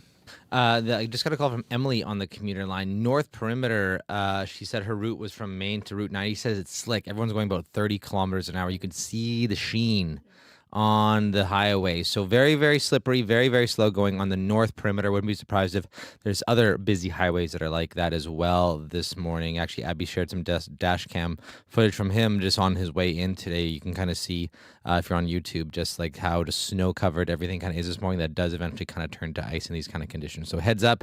Got a call from Dan on a bike as well. Those bike lanes not totally plowed for his ride in on rapid transit. So a bit of a slog, but he said lovely day otherwise. If you are out there, though, on the highways, on the roads, on the bikeways, you can give me a call on the CBC commuter line. I'll let folks know what you're seeing out there. That number to call, 204-788-3093. So school and bus closures or bus cancellations in a moment. I got to say, Corey, sometimes if people are watching you, this speaks to your professionalism. But if you're ever caught on camera, it looks like you're talking to an imaginary friend sometimes. Oh. And then I'm always impressed because you've got so much data to work through. That's what you're doing. You're actually going, okay, this is happening here. That's over there. They say in journalism, so they say like talk as though you're telling your mom about something. Yeah. Actually, it's my mom in my head. Is that what it is? Yeah, about my. What's your mom's name? Pat. Pat. Corey's talking to Pat. Yeah, I'm talking to Pat, saying what's going on in the traffic. Okay, well, I should have done that because this is quite a list, so I hope I get this out comprehensively. My list has to do with the closures here for schools. So Garden Valley School Division is closed today, so is Prairie Spirit School Division, Turtle Mountain School Division, and Fort LaBosse School Division. Also, Spring Valley School is closed today. Southwest Horizon School Division canceled classes today as well, all closed, except staff there to work from home. Now, that's all because of the storm that moved through yesterday. Here's where buses aren't running. Beautiful Plains School Division, school is on, no buses though. Rolling River, school's on, no buses. A couple more closures though. We have due to drifting on municipal roads, no buses, and Colony schools closed for today. All community schools open. And finally in the Brandon School Division, no buses outside the city of Brandon. Buses will run in Brandon, but expect delays. You might already have a delay happening for you. Call the school if you are not going to be able to get your student there. Use discretion if you're traveling. And yes, if you have a field trip plan, Brandon's also saying you might want to check because things could be affected. And exercise caution is the message from all the divisions this morning because of what we've been hearing from the roadways. Well, with winter in full swing, one of the other things that happens is our skin starts to feel different. Dry skin, especially in Winnipeg, right? We just don't have that humidity coming in the air. It's really dry out there. It feels sometimes like no matter how much you use to moisturize or the lotion you choose, it just doesn't get any better. So today, that's the topic of our medical column with Dr. Raj Bhardwaj. Good morning, Marcy. So why does winter hit our skin so hard? Yeah, it's a bunch of things. I mean, first of all, the outdoor temperatures, they drop below freezing. When that happens, the air holds way less moisture. So even at minus 10, air holds about 75% less water vapor than nice warm air at 20 degrees Celsius. And of course, it's going to be a lot colder than minus 10 for a lot of our winter, right? The lower humidity draws moisture from your skin or at least allows more moisture to be lost through your skin, and it literally dries out. Meanwhile, indoors is not making things better either. The heating systems, they typically lower the indoor relative humidity to somewhere around 10-20% compared to a more ideal for your skin kind of level of around 30 to 50% humidity. And then moving indoors, outdoors, that can stress your skin. And then don't forget about wind chill, right? Cold, windy conditions that make skin lose moisture even faster. So that tends to dry out people's skin. We definitely do see more people booking doctor's appointments for issues with dry dry skin in the winter than in the summertime. And if you think about it, your skin is your personal armor against all sorts of harsh environments. It protects you against, chemical exposure and germs, and it helps maintain your body temperatures. If it gets dry or irritated, it can't do those jobs as well. It's kind of like a suit of armor that gets rusty, or a winter coat that gets ripped. When should someone actually be worried about their dry skin? I think if it's bothering you, then I'd say that's enough to at least look into doing something. And it might bother you because you've got more flaking, or because you've got more itching, which are both really common symptoms, or your skin might feel tight, especially sort of around your lower legs and ankles. A lot of people complain of that. If the itching gets so bad that you find yourself scratching in your sleep or having a hard time falling asleep because of the itch, then that's a bigger deal. And even bigger deal is if you get cracks or fissures, especially on your hands or your feet. Those can really hurt. And those can also be a gap in the sort of biological armor of your skin. And those cracks and fissures can be places where the normal bacteria that live on your skin can break through the armor and cause infection in your skin. And if that happens, then you might notice some yellowish oozing or crusting to the skin. It might feel warm, might be tender. If you get red inflamed patches or blotches of whitish kind of scale on your skin, that can be another thing that leads to a doctor's visit. That might be that your skin's getting, something like psoriasis, which is a bigger problem. In conditions like psoriasis, your immune system is messing around. But a lot of times those types of problems get worse in the winter as well as our skin gets drier. Are there common mistakes people make, or maybe habits that people have that can make their skin actually worse in the winter? Yeah, I'd say there are a few small things that might not make a difference in the summer when it's more humid and people are maybe applying more creams and sunscreen and things like that. But in the winter, those habits might be enough to tip the scales and cause some problems. So things like taking longer, hotter showers, or baths, or sitting in a hot tub or a sauna or something like that. Water that's hotter than about 40 degrees Celsius can melt away some of the oils and fats that help to protect your skin's outer layer. And then the other thing that dermatologists often warn against is overwashing your skin or washing with harsh soaps. So it's probably safer to use less soap in the winter and maybe only use soap on your really dirty bits and not all over. And then the other thing that I see people complaining about these days, they use moisturizers, but they don't seem to work. And that's often because they're applying moisturizers on dry skin. And here's a sort of surprising thing. Moisturizers don't make the skin more moist. All they do is hold the moisture in if it's already there. So going along with that, some folks use products with alcohol, with fragrances, which again might not be a big deal in the summer, but that might be the tipping point for dry skin in the winter. And what about whether or not dry skin affects different skin types or even skin tones differently? Yeah, it can for sure. And that's because there are differences in the skin other than the color of the skin, other than the melanin, right? The pigment that gives color to the skin. And it can vary a lot between individuals. But in general, Black and Asian skin types tend to lose water more readily. And Asian skin types tend to hold more water in the first place. So it can affect, different as your skin starts to dry out or as the environment gets drier, like the air gets drier in the winter, that can have different effects on different folks. And then there are also different concentrations of different kinds of fats and oils in people's skin. And that can vary according to your skin type as well. And then the other thing is that dry skin on a relatively pale Caucasian can look different than dry skin on a person with darker skin color, right? So for example, instead of flaking, it might look kind of gray, or it might just feel more rough. It might look kind of almost cracked kind of thing.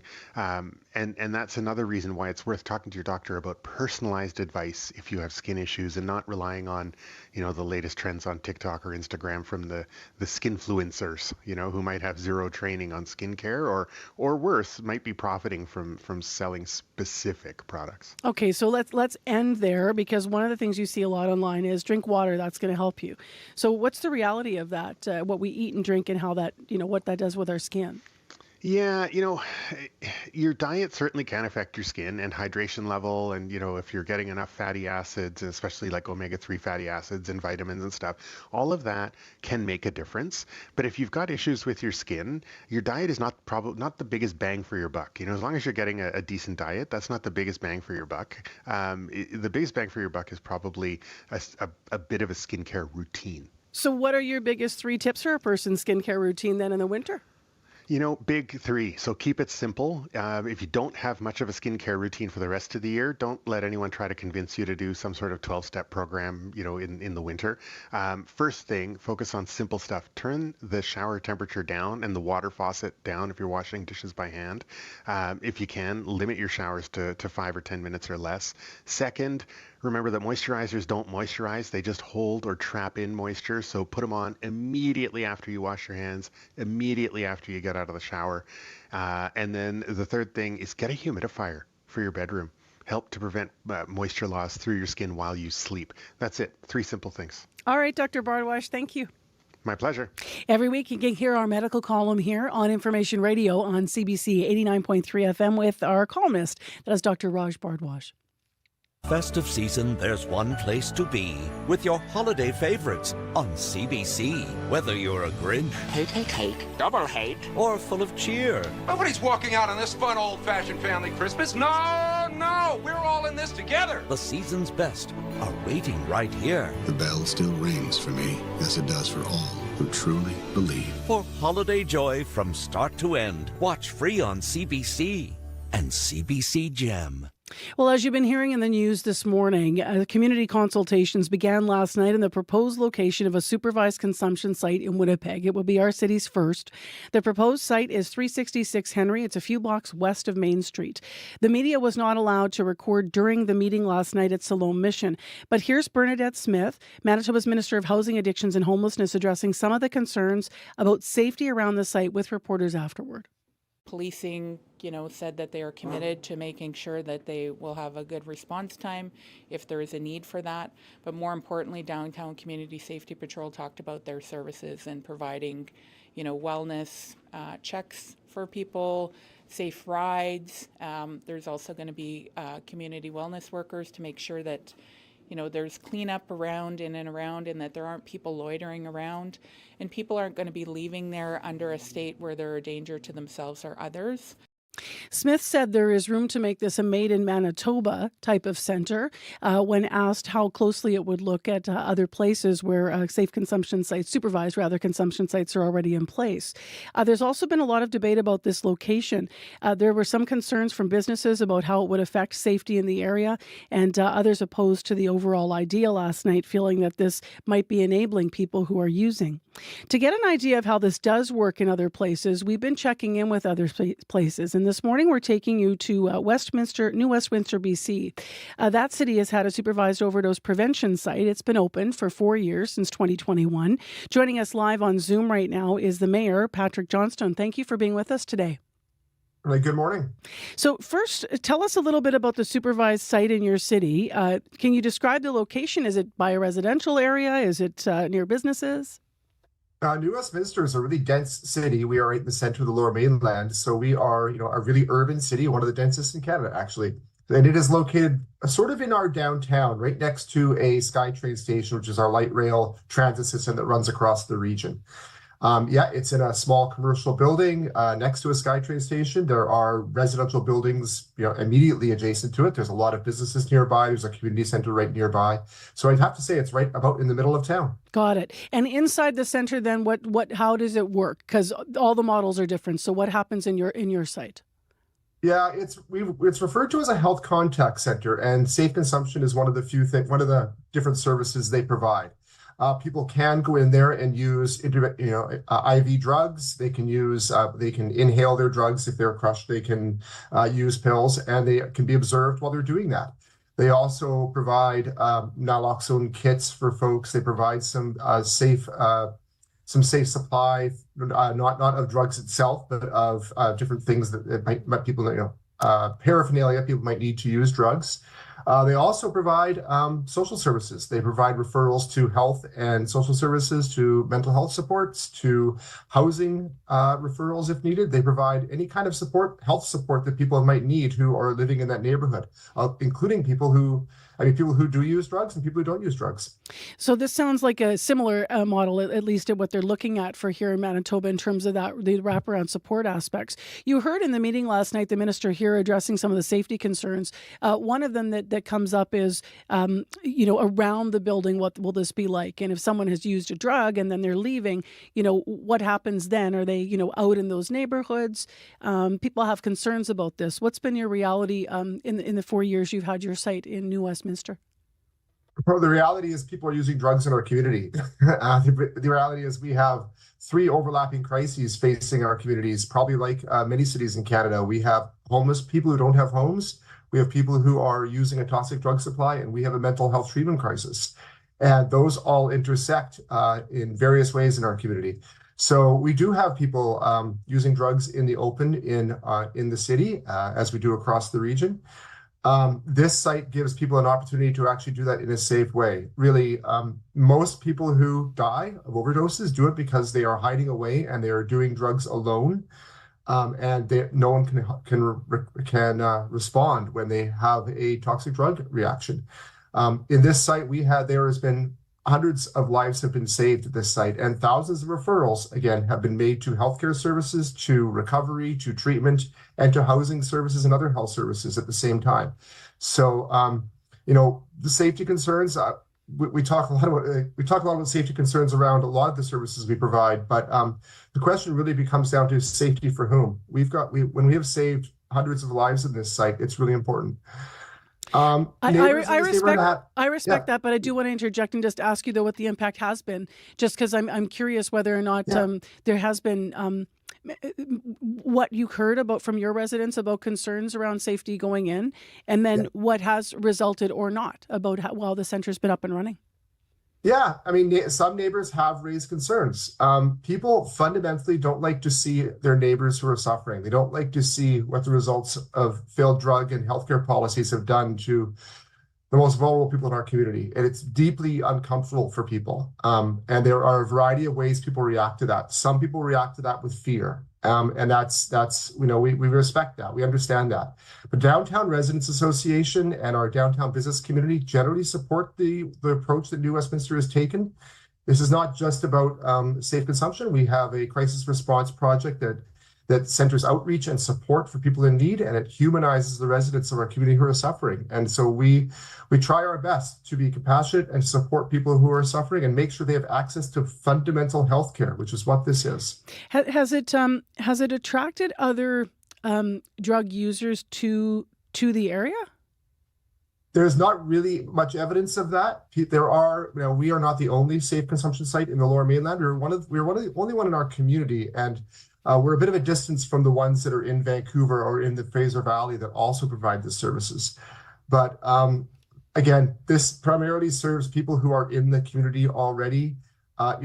This is not, unfortunately, folks are not very mobile. They can't travel a long way to receive these kinds of services. It's just not the reality of people aren't going to travel across the entire city to come and use drugs in New Westminster because the site is here. We need more of these services. The minister last night actually echoing some of what you said through the Manitoba context here in Winnipeg, suggesting that the site that they're proposing is because that is where they see the data coming from in terms of where people are and actually where overdose deaths are happening in Manitoba, in Winnipeg rather. I wonder whether or not you have any data from your city about consumption sites. Whether or not has it attracted more crime to the area? Our crime rate this year in New Westminster we just received a report from the federal government on our crime severity index, and it's down 16% this year over last year. Our violent crime severity index is down 20%. We have lower crime in New Westminster right now than we had before this center opened in 2021. So I don't think it correlates with more crime in the area. I don't see any evidence for that, but I do see evidence of 260 toxic drug events being responded to in the first couple of years of the operation of this site. That's the numbers that I'm concerned about. So those are the success stats that you're citing in your views. You see this as a success.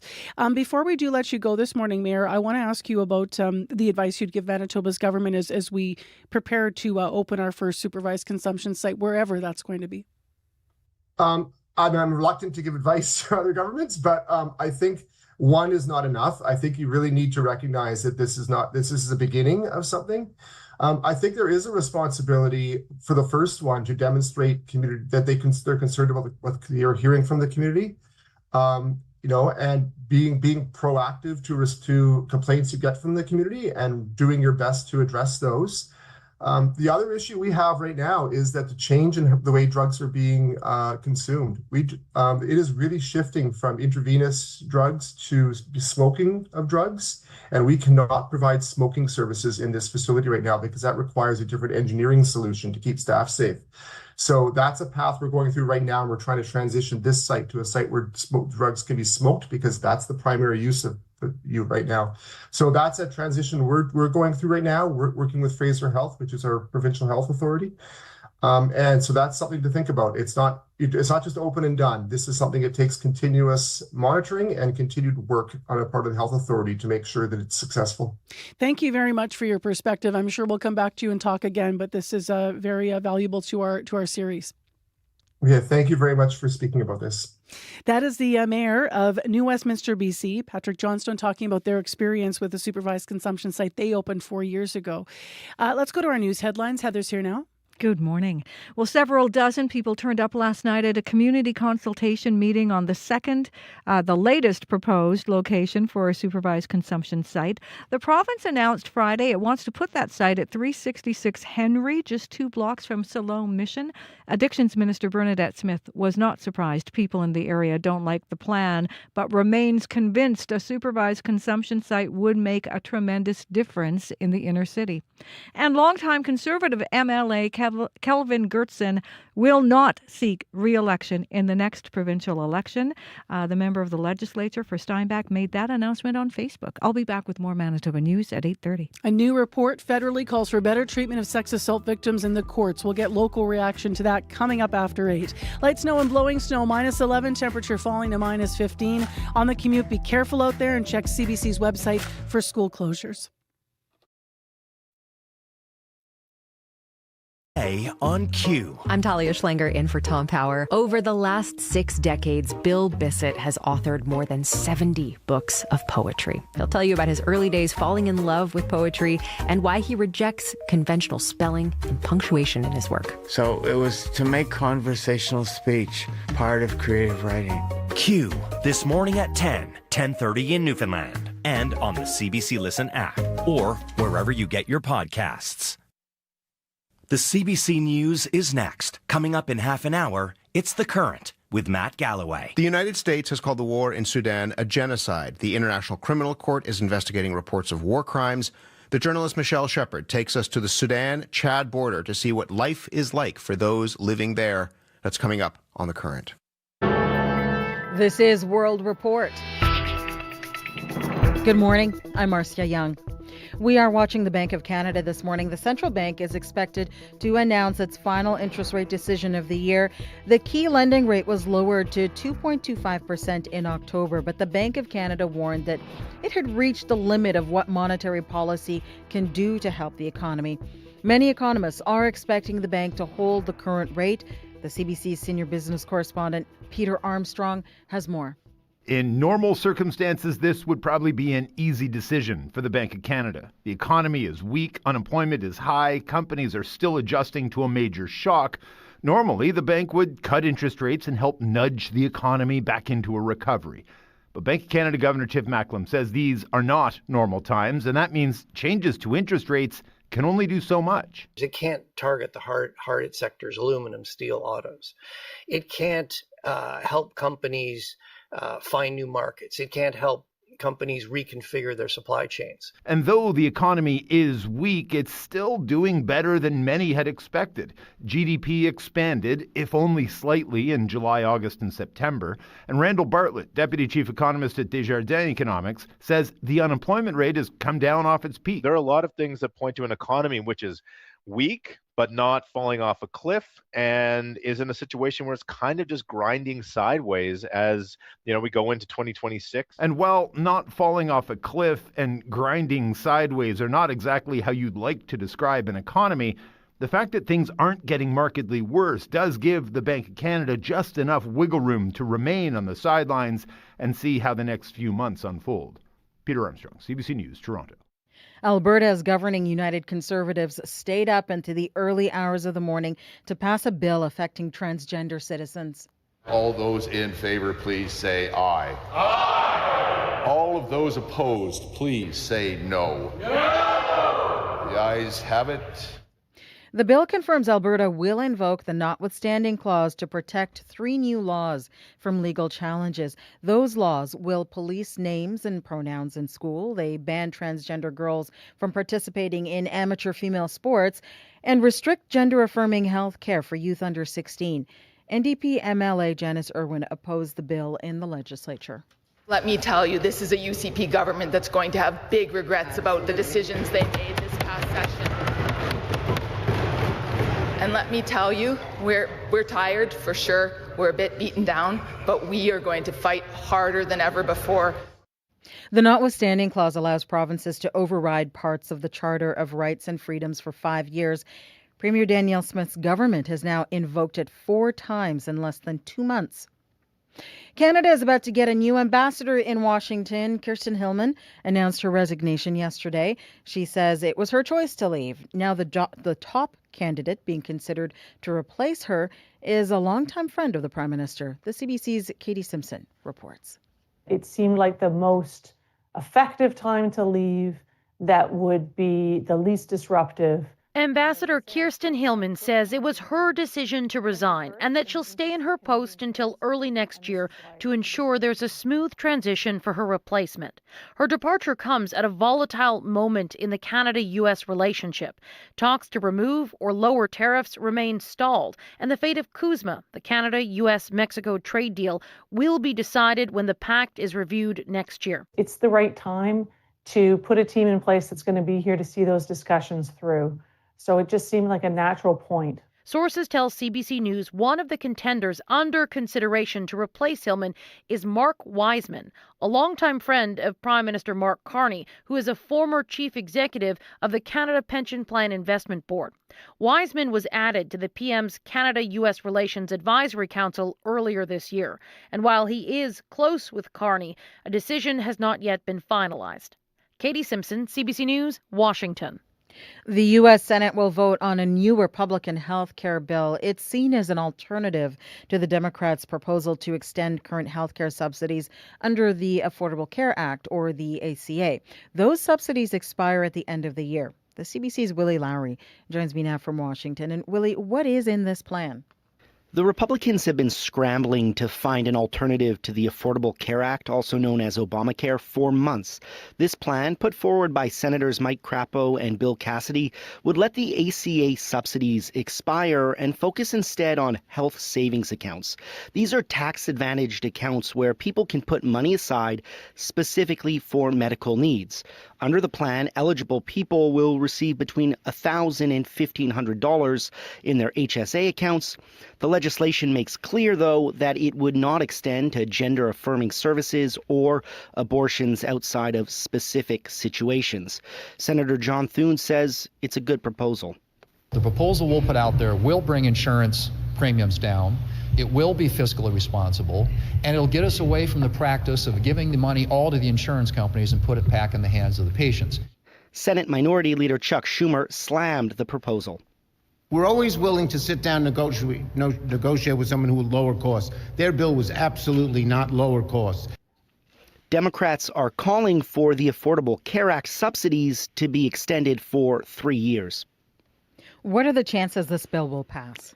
Very, very slim. Republicans hold a 51-46 advantage in the Senate. For any legislation to pass, it would require 60 votes. With competing Republican and Democratic proposals on the table, it's unlikely either will garner anywhere near that number. Senator Thune said the votes will take place tomorrow. He's honoring the deal Republicans brokered with a handful of Democrats last month to end the 43-day-long shutdown. Thank you, Willie. My pleasure. The CBC's Willie Lowry in Washington. Venezuelan opposition leader Maria Corina Machado is expected to arrive in Oslo soon, but she did not arrive in time to accept her Nobel Peace Prize. Instead, her daughter accepted the award. She wants to live in a free Venezuela, and she will never give up on that purpose. Machado is being honored for her campaign against President Nicolas Maduro and her efforts to bring democracy to Venezuela. But it has put her in danger at home. The Maduro government said if she left Venezuela, she would be considered a fugitive by the authorities. Even so, her daughter says she will return. We all know, and I know, that she will be back in Venezuela very soon. Machado has been in hiding for the past 11 months. Robert Munch is calling it his last hurrah. The beloved author sat down for an exclusive interview with CBC chief correspondent Adrian Arsenault, his first since revealing he has been approved for medical assistance in dying. Munch lives with dementia and Parkinson's disease, and as Adrian Arsenault tells us, he has a parting gift for his fans that could yield stories for generations to come. In his basement office at home, basically a temple to childhood, Robert Munch sits in his walker and smiles a big, glorious Munch grin. And there's laughter always. There's also news about his books. Good news that comes with a terrible catch. When's the next one coming out? I don't know. There's about 50 stories in that. When I'm dead, they'll still be putting out Robert Munch books.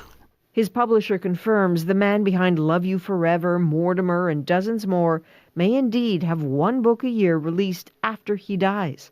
Munch has dementia, Parkinson's disease, and has been approved for medical assistance in dying. I tell people I'm fine. I'm not fine.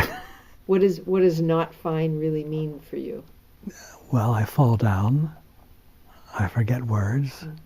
I can't open anything.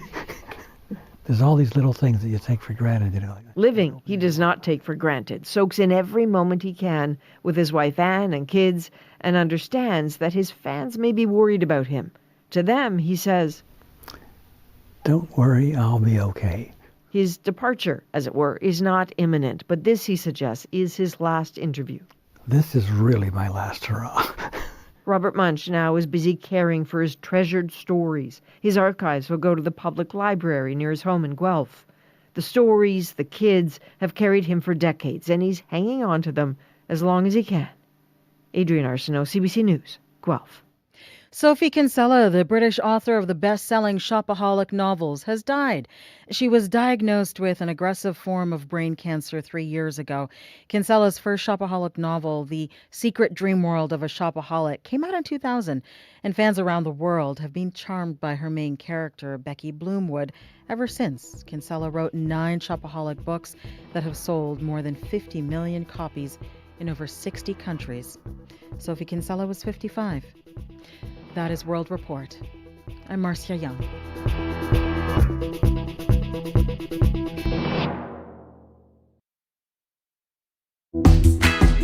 Good morning, Manitoba. Hello, Winnipeg. And a challenging start if you're in the western part of the province that got walloped by all that snow yesterday. We'll have your school closures and bus cancellations in a moment. One more time. You probably already know, but we'll read that out for you. I'm Marcy Marcusa. Thanks for joining us here on Information Radio. You're on CBC 89.3 FM, 990 AM on the app and YouTube. Well, bundle up this morning also in Winnipeg. We don't have a daytime high. Our temperature is actually going to fall throughout this Wednesday. This half hour on the program, we have a feature interview. It is reaction to something that came out last week. We had the big federal investigation and the report that came out. It looked at the justice system failing sexual assault survivors in Canada. So recommendations were released last week. This report contained firsthand stories from survivors all across the country. We're going to get reaction from a trauma counselor here and also a local survivor. She's one and the same. She says she wept when she put the report down, and she has a lot to say about where we go from here. So stay tuned. That's coming up. Right now, let's go to Heather Wells, who's in our news center with developing stories. Good morning. The province's second attempt to set up a supervised consumption site is meeting resistance. Several dozen people were at a community consultation at Siloam Mission last night, just 2 blocks from the new proposed site at 366 Henry Avenue. We'll take you to that meeting coming up. And Manitoba's trucking industry is stalling under pressure from tariffs and a sluggish economy. We're going to hear from the head of the Manitoba Trucking Association in our next local news at 8:30. Thanks, Heather. Thank you. Heather Wells back in the news center today. All right, Abby, let's tee up the weather here. Yeah, the light snow still greeting southern regions this morning while we have those wind chills locking down the north. Winnipeg, we're still sitting around -11, -12, depending on where you're in the city. That light snow, just check now, is still blowing outside. That should wrap up near noon, and then we're going to see the skies turn to more of a mix of sun and clouds for the afternoon. Expect temperatures to drop to chilly -15 later in the day. The winds will ease up a bit, but the wind chill this morning, you need to deal with it around -20s in the southern part of the province. For the rest of the south, for Brandon, Dauphin, Gimli, we're looking at frosty starts. Brandon, we're sitting at -14 right now, and you will only drop, your temperatures only get colder from there, and similar conditions towards Dauphin and even around the Gimli area. Well, up north, we're seeing temperatures hover around -22 and -27 with wind chills around -36 as we travel further north into the Churchill region. Later tonight, we're going to see some clouds, and then most of the regions down south will see temperatures around -17. But those deep freeze still continues up north. Currently, to Dooley Lake, we are seeing -32 there. All right. One last time, here's the school closures. Garden Valley School Division, all closed today. Prairie Spirits Division, all closed. Same with Turtle Mountain, shut down. Fort LaBosse, all closed. Southwest Horizon School Division is all canceled today, but staff there are asked to work from home. In Beautiful Plains School Division, schools are open, but buses aren't running. Bus cancellations also in Rolling River School Division today, though school is on.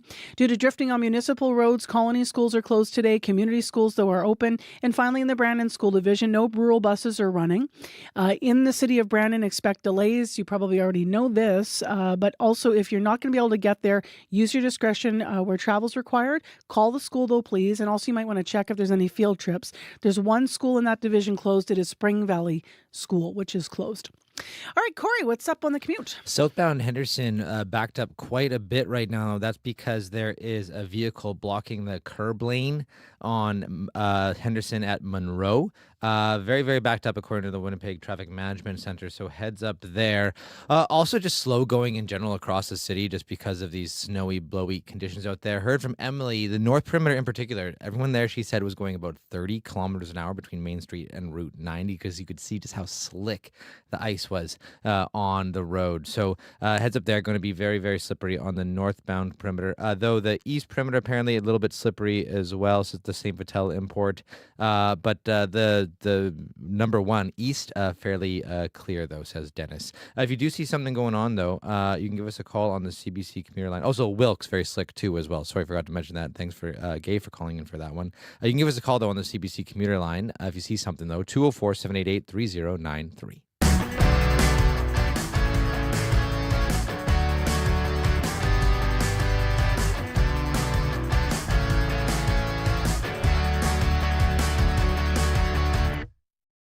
Well, before we begin our next conversation, I want to give a heads up. We are going to be talking about sexual violence, and that, of course, can be distressing for many listeners.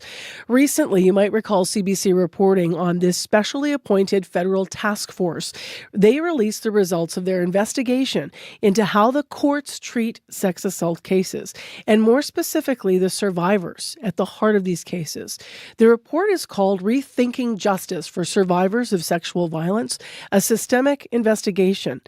It gave a scathing review of the justice system. It offered 43 recommendations about what needs to change. In case you missed it, Dr. Benjamin Roebuck was on the show recently. He's the federal ombudsperson for the victims of crime, which oversaw this task force. He spoke to us when the report came out. Here's how he summed up how the courts treat sex assault survivors. One of the saddest things I think that we heard was that the experience that some survivors had with the justice system was more painful and problematic for them than having been sexually assaulted. And that's not what justice looks like. And we know that we can do better. We deal exceptionally with myths and stereotypes about sexual violence that aren't valid lines of questioning or reasoning, and they shouldn't be part of the justice system. Things like making assumptions about what it looks like when somebody is afraid, or what it looks like when somebody's been sexually assaulted, and their reactions and choices, that it's not predictable. And so when people describe what's happened to them and how they've reacted, it's really important that those reactions aren't in any way used to discredit what they're saying.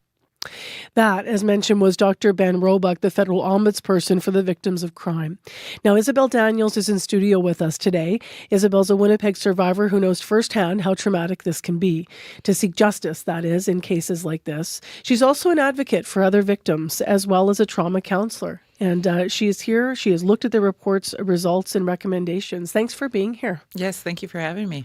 So you heard Ben Roebuck just there talking about this report, finding victims are treated like, quote, evidence, as opposed to victims, and sometimes like, quote, criminals. How does that resonate with you? I think that it's, for me, it's heartbreaking to hear that there has been little to no change in our justice system for victims of violence. And it just reiterates this notion that there really is no consequence for sexually assaulting people. There's no consequence really for domestic violence. We know that there's perpetrators. It's just a revolving door. Half the time they don't see jail time. So there's really no consequence for people who are victimizing people in that violent way. Did he get it right, do you think, the language when he talks about, a person could feel like they're somehow evidence, or that they're the criminal? Yeah, I also think that it's the approach of the Crown attorneys, too, when they're dealing with victims of violence. Just from my personal experience, but also supporting families, not only in cases of domestic violence or sexual assault, but homicide cases, too. A lot of times we don't know what's happening in that court case until we show up in what we think is going to be a trial. Then we find out that a deal has been cut. And, in my case, that person only got 4 months of house arrest. And it was a really violent assault in my car. What else stood out for you in this report? The amount of stayed cases. The time limit that there's a time frame where if there's nothing's happening in the court system, then the Crown, then that person, their case is stayed or withdrawn from the courts. And so I think it was in 2023, the report said there was like 258 cases that didn't make it to court. So that's 258 victims that didn't have justice. How many of these cases that are stayed actually go back into court and these people are prosecuted for these offenses? It just shows victims that, it's better to stay silent. It's better to just suffer in silence, because going public or going through that court system and having people that are supposed to advocate for your rights and your personal safety are cutting deals to just get the case off their caseload. There's a whole area around mental health support that we talked about. I know that earlier you shared with CBC in an interview that many survivors are suicidal because they either can't access mental health support or they fear that it could be used in court against them. This report calls for better mental health supports, but also better protection for survivors. What's your reaction about that recommendation and how needed it is?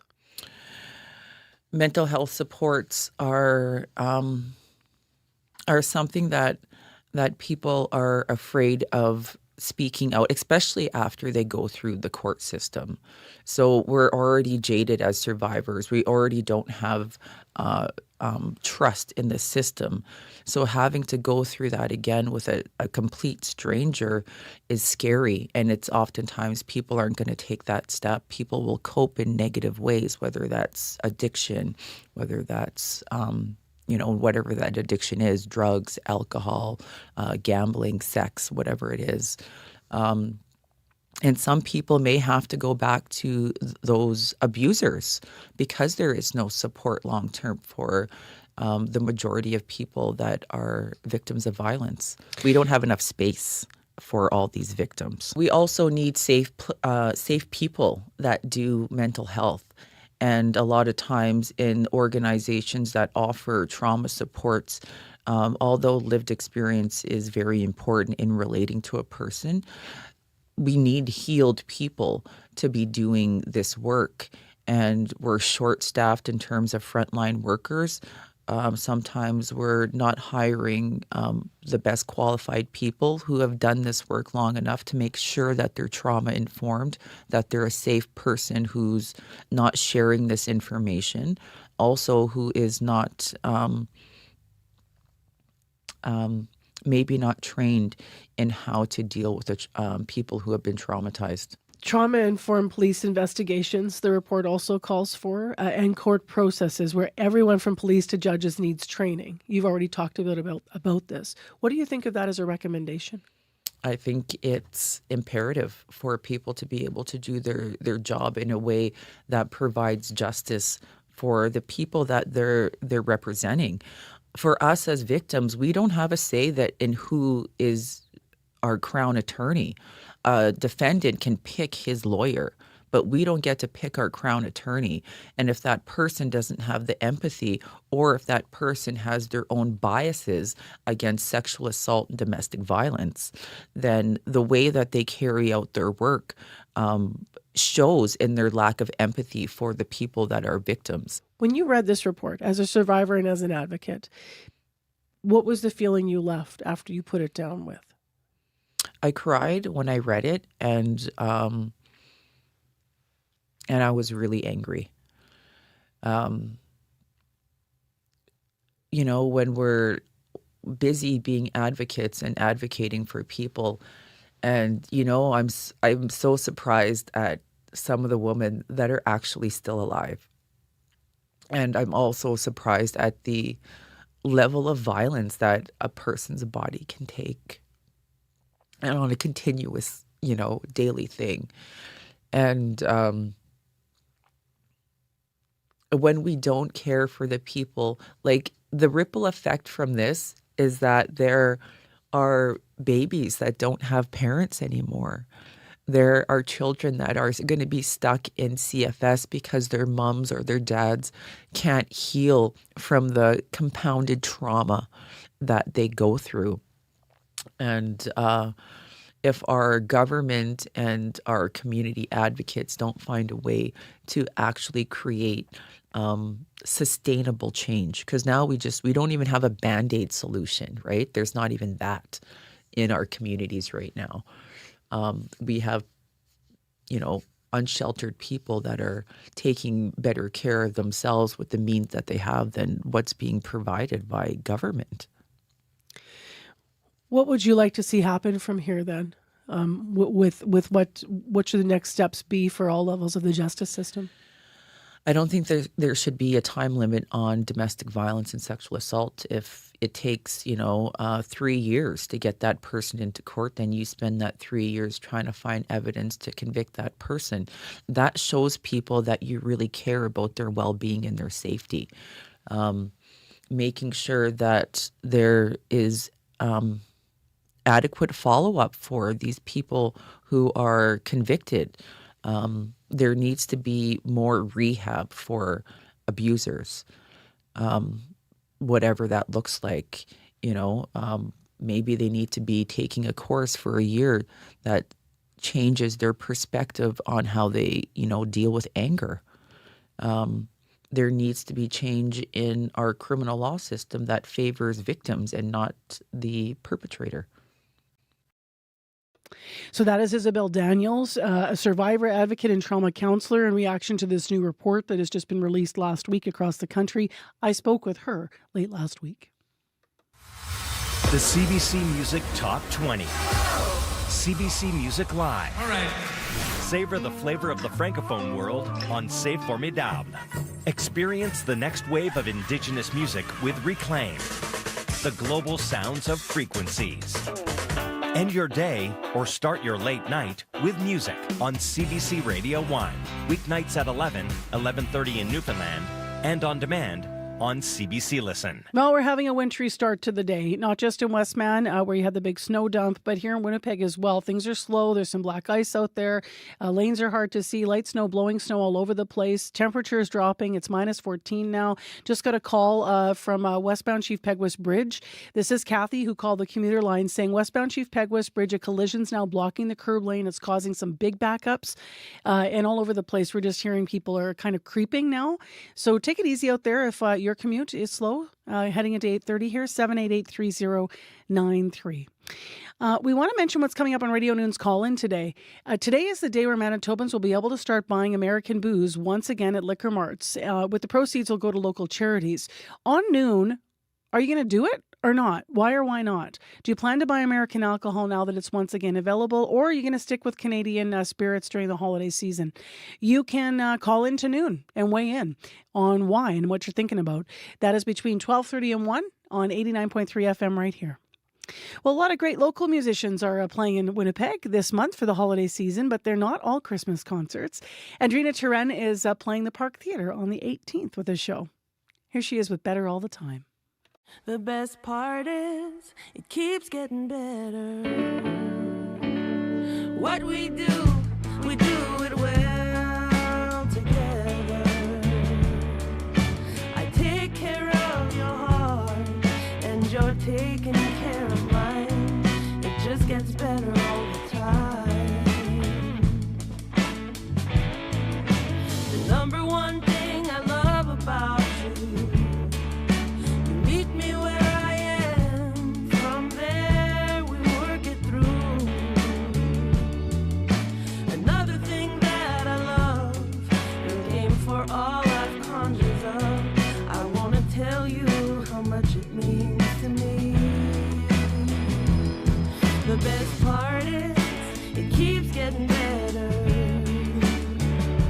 What we do it well together.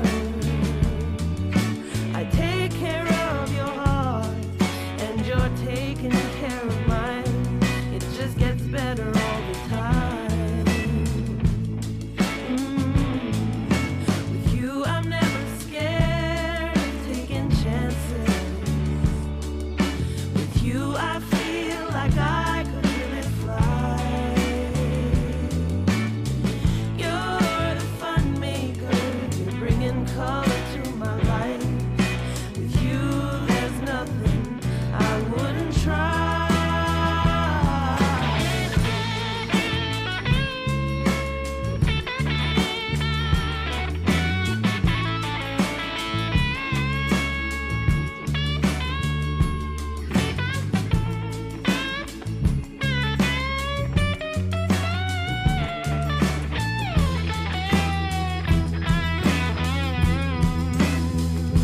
And Tarina Turen and Better All the Time. And we're cutting it on the music because the drive's getting worse all the time. We got another traffic call. This one coming in right now from Ryan. Eastbound Jubilee, just past the BDI now. A transport truck has knocked down a large tree limb, so that is blocking the median lane. And as you can imagine, it's not easy to get around, but if you stay left, you can do it. Oops, sorry. If you stay right, you can do it. So stay right to get around that area. Thanks, Ryan, for the late call on the commuter line. And if you do need to still reach us, of course, still time during the news, we'll pass it along. 788-3093. Your news is next. This is CBC News. Good morning. I'm Heather Wells in Winnipeg. At 8:30, we do have light snow continuing. Minus 12 right now. That light snow is going to be with us through the morning and then a mix of sun and clouds this afternoon. As the clouds start to move out, the temperature falls or continues falling to minus 15 this afternoon. The province's second attempt to establish a supervised consumption site is meeting resistance. Several dozen people attended a community consultation at Siloam Mission last night, just 2 blocks from the new proposed site at 366 Henry. Some spoke in favor of the plan, but many others expressed opposition, including one who says he is now thinking about selling his home and leaving. Jeff Bariza is the progressive conservative critic for addictions and homelessness. How many more buildings have to be bought? 190 Disraeli, 200 Disraeli. This building here, how many do we have to buy and walk away from? The minister said we own a lot of buildings. What are those buildings being used for? Could those buildings be used for rehabilitation? The next community consultation will be held on Zoom tomorrow evening. A grieving father says telecom companies should be telling provinces about 911 outages immediately. Raymond Switzer is responding to a new requirement from Canada's telecommunications regulator. He says requiring phone companies to tell governments about outages within 2 hours isn't good enough. He says a shorter timeline is needed to save lives. In this day and age, everything's automatic and fast. It should be done quickly. 911 is a very important number. Especially when you're out where we are in rural areas, that's the only help we can get is by doing that. Switzer's son, Dean, died in March after family and friends made more than 20 calls to 911. None went through. Everyone calling was a TELUS customer, and none knew about the 911 outage. Manitoba's premier recently wrote federal government also demanding faster notifications of 911 outages. Manitoba's trucking industry is stalling under pressure from tariffs and a sluggish economy. That's according to Manitoba Trucking Association's Aaron Doliniak. He's just back from Montreal, promoting interprovincial trade as a way to rev up business. It's painful. There's not a lot of profit. Most companies, I would say, are probably losing money on either operations right now or making very marginal profits unless they're in some sort of niche segment somewhere. According to logistics companies, for each truck on the road, 3 are now sitting idle. Longtime Conservative MLA Kelvin Gertsen will not seek re-election in the next provincial election. The member of the legislature for Steinbach made the announcement on Facebook. Gertsen was first elected in 2003. During his time, he served as interim premier, deputy premier, and a number of portfolios, including health minister and minister of justice.